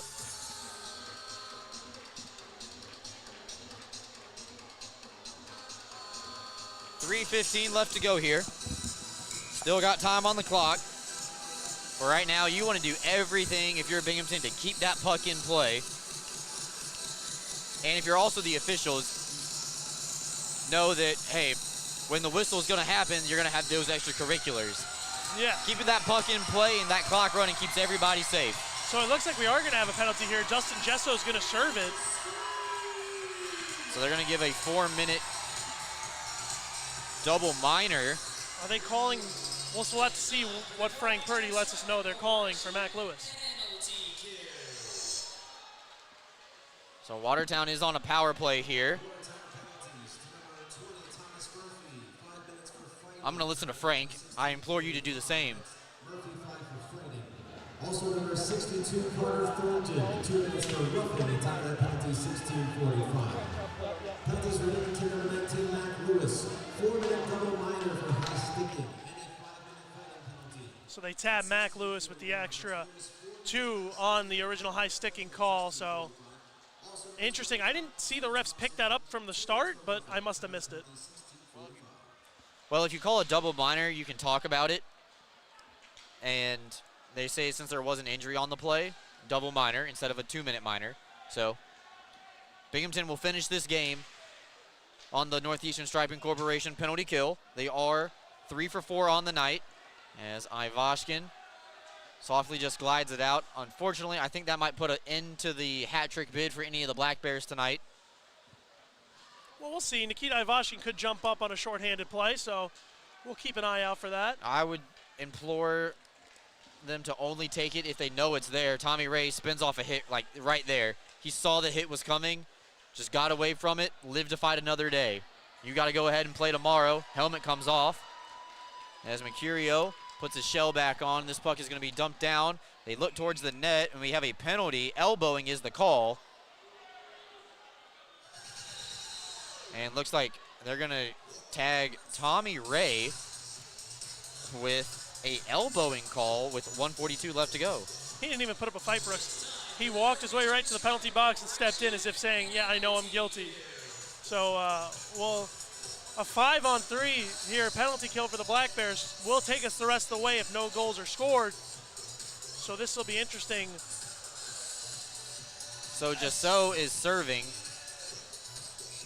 for Mac Lewis, who was sent to the locker room since he had a fight with under 5 minutes left to go. So, 5-on-3. Let's see what happens. 90 seconds left to go. Now Mercurio coming in around Lavecchi's net. Cross ice. Wide open man. Aristra missing everything. Rebound. Lord couldn't get there in time. He had a yawning net here on the right side if he could get it on his tape quick enough. Minute 15 left to go. Anderson along with Kirkby and Walters killing the penalty for the Black Bears. 5-on-3. Tomasi comes in, Arister, and he puts it top shelf to end the bleeding. And Watertown ends a scoring run of 6 unanswered with a power play goal. Yeah, and it looks like the Black Bears, I believe, they're going to get Tommy Ray back to help try to kill this last 1 minute and 50 seconds or 1 minute and 5 seconds to take us to the end of the game. Just a nice snapshot right into the top shelf. And this game is 9-5 now with a little over a minute to go. 1:05 left to go. Watertown power play is officially 1 for 5, and we had a whistle very early. I don't think the referee was ready for play as he was still talking over to the penalty box. So, Josh Tomasi with the goal. Just some things you don't see often, and the ref not being ready is definitely one of them, as we'll start over and do it again. Just been handed a very important sheet of paper. With 1 minute left to go here, let's see if Watertown can grab another power play goal.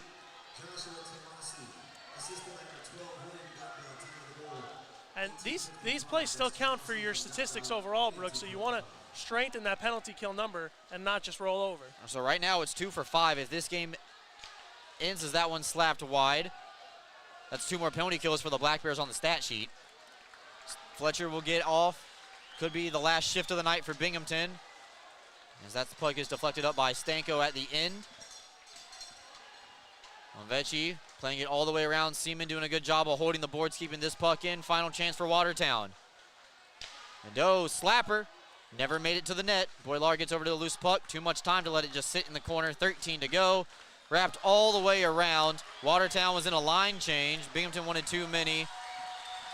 In a close game, that's probably a call, but tonight it's all Binghamton's offense here. As the final horn sounds, Binghamton defeats Watertown by a final score of 9-5. And what's that song, Brooks? Winning 9-5. I'll keep the singing off the broadcast next time, Brooks, but I just had to right there. And it looks like Josh Tomasi. And we're not done yet here. Well, yeah, because I know the Black Bears like to get the pucks at the end of the game to put them in the locker room for every win. So just really a bit of gamesmanship.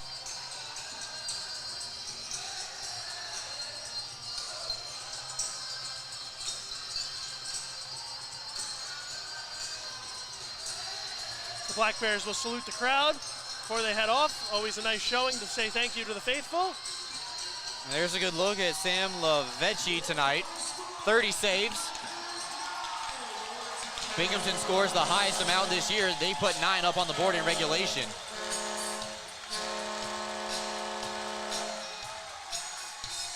There's still a post-game skate to go after this.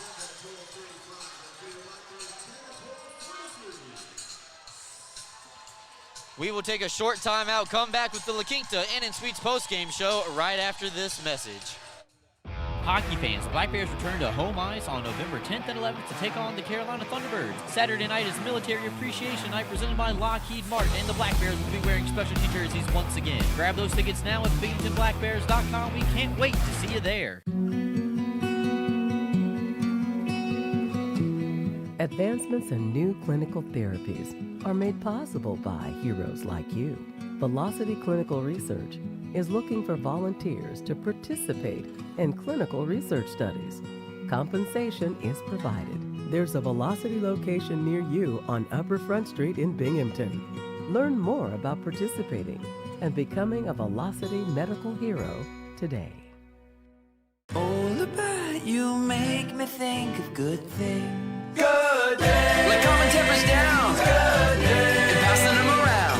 So stand up and cheer. We're back to the beer. Good thing. Share a good-natured Canadian Pilsner. Welcome back into the La Quinta Inn and Suites post-game show as the 3 stars are coming out. Connor Smith with his 3rd star tonight with 2 goals and an assist. Nikita Ivashkin, the 2nd star with 4 points, 2 goals and 2 assists. And the number 1 star tonight's game with 6 points, 2 goals and 4 assists. Brendan Stanko had a night. Have yourself a night, Brendan Stanko, indeed.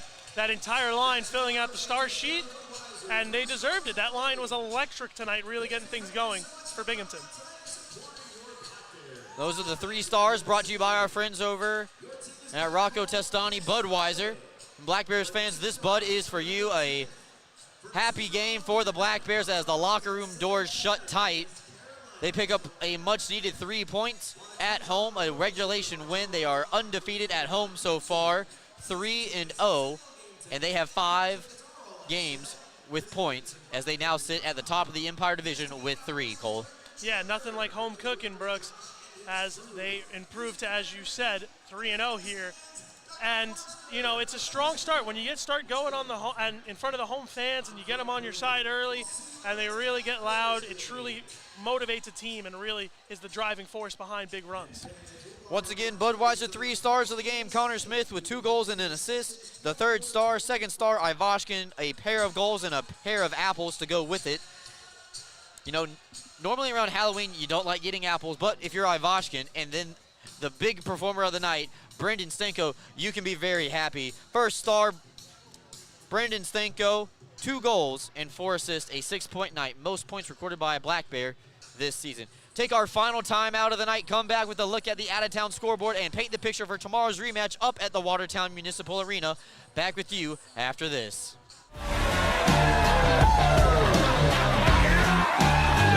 Jersey, bring us the hitties! Yeah! All right, I got the hitties. He's out, eh?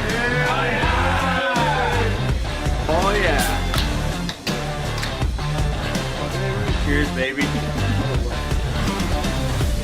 A win like that calls for a real celebration. Oh, yeah. I have one on the back. Getting your hands on an all-new CF Moto side-by-side or four-wheeler is now easier than ever at ExciteMotorsports.com. Purchase your next power sports vehicle with our new, easy, and quick online buying experience. Browse inventory on ExciteMotorsports.com. Buy, get approved for financing and e-sign online right from your phone. Ride, have your new power sport vehicle delivered to your home the next day at no extra charge. Browse, buy, ride. Fun starts here at ExciteMotorsports.com. Welcome into the La Quinta Inn & Suites postgame show. Brooks Hill and Cole Parenti wrapping this one up. Big thanks to Peter producing our stream tonight here, and Josh and his video team, as always, do an excellent job down in the video room. Cole, Binghamton had 6 straight goals, and that's really where they pulled away at the halfway point of the second period and into the third. Watertown did get a power play goal on 5-on-3, but special teams kind of the name of the game tonight, and Binghamton had the better special teams. Yeah, here in the Carousel City, Binghamton really got the power play carousel going, just going round and around Watertown and scoring a whole lot of goals to hopefully jumpstart a power play that looked kind of stagnant the first few games of the season. Fans making their way out on the ice for the post-game. Skaters are lining up in the performance corner. Now tomorrow night, 7:30, puck drop, Watertown Municipal Arena, first time going up there. I preface this conversation with everybody. We are bringing all the equipment that you could possibly bring on our end to get a video stream up and running. We got splitters, hotspots, Ethernet cords, the whole 9 yards, everything. We are even bringing our own camera tomorrow, just in case. We have all the contingencies planned. The Watertown Municipal Arena does not have the best internet connection.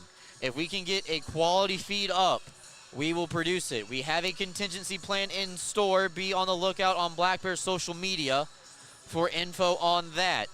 We talked about that today as an office staff, and we do not want to go empty-handed the rest of the year. Still better than going on the radio based on the prices that we were paying for. Just a fact. Sorry, not sorry. Cole, Binghamton finishes the night with 43 shots on goal to Watertown's 35. Sam Lavecchi in his second start does allow 5 goals, but take that away. 30 saves is 30 saves. Yeah, and another high shooting performance for this Black Bear team, and another time their goalie comes up big to stop a whole bunch of shots. So hats off to Sam Lavecchi. It was Egbert yesterday, even in the loss, facing a lot of shots. So the goaltending has looked real strong for this Binghamton club. Scoring by period 2 for each side in the first, a pair for Watertown in the second. Binghamton with 4. They led 6-4 after 40 minutes, and then Binghamton adds 3 before Watertown gets a power play goal at the end of the night. Final count 9-5 here inside the Vision Veterans Memorial Arena. For our video director, Josh, Peter, our producer, and my partner, Cole Parenti, we will talk to you tomorrow in some way, shape, or form from the Watertown Municipal Arena. We'll be on the air tomorrow night. Black Bears win at home, 9-5, your final score. Thank you for tuning in to tonight's broadcast. We can't wait to see you next time.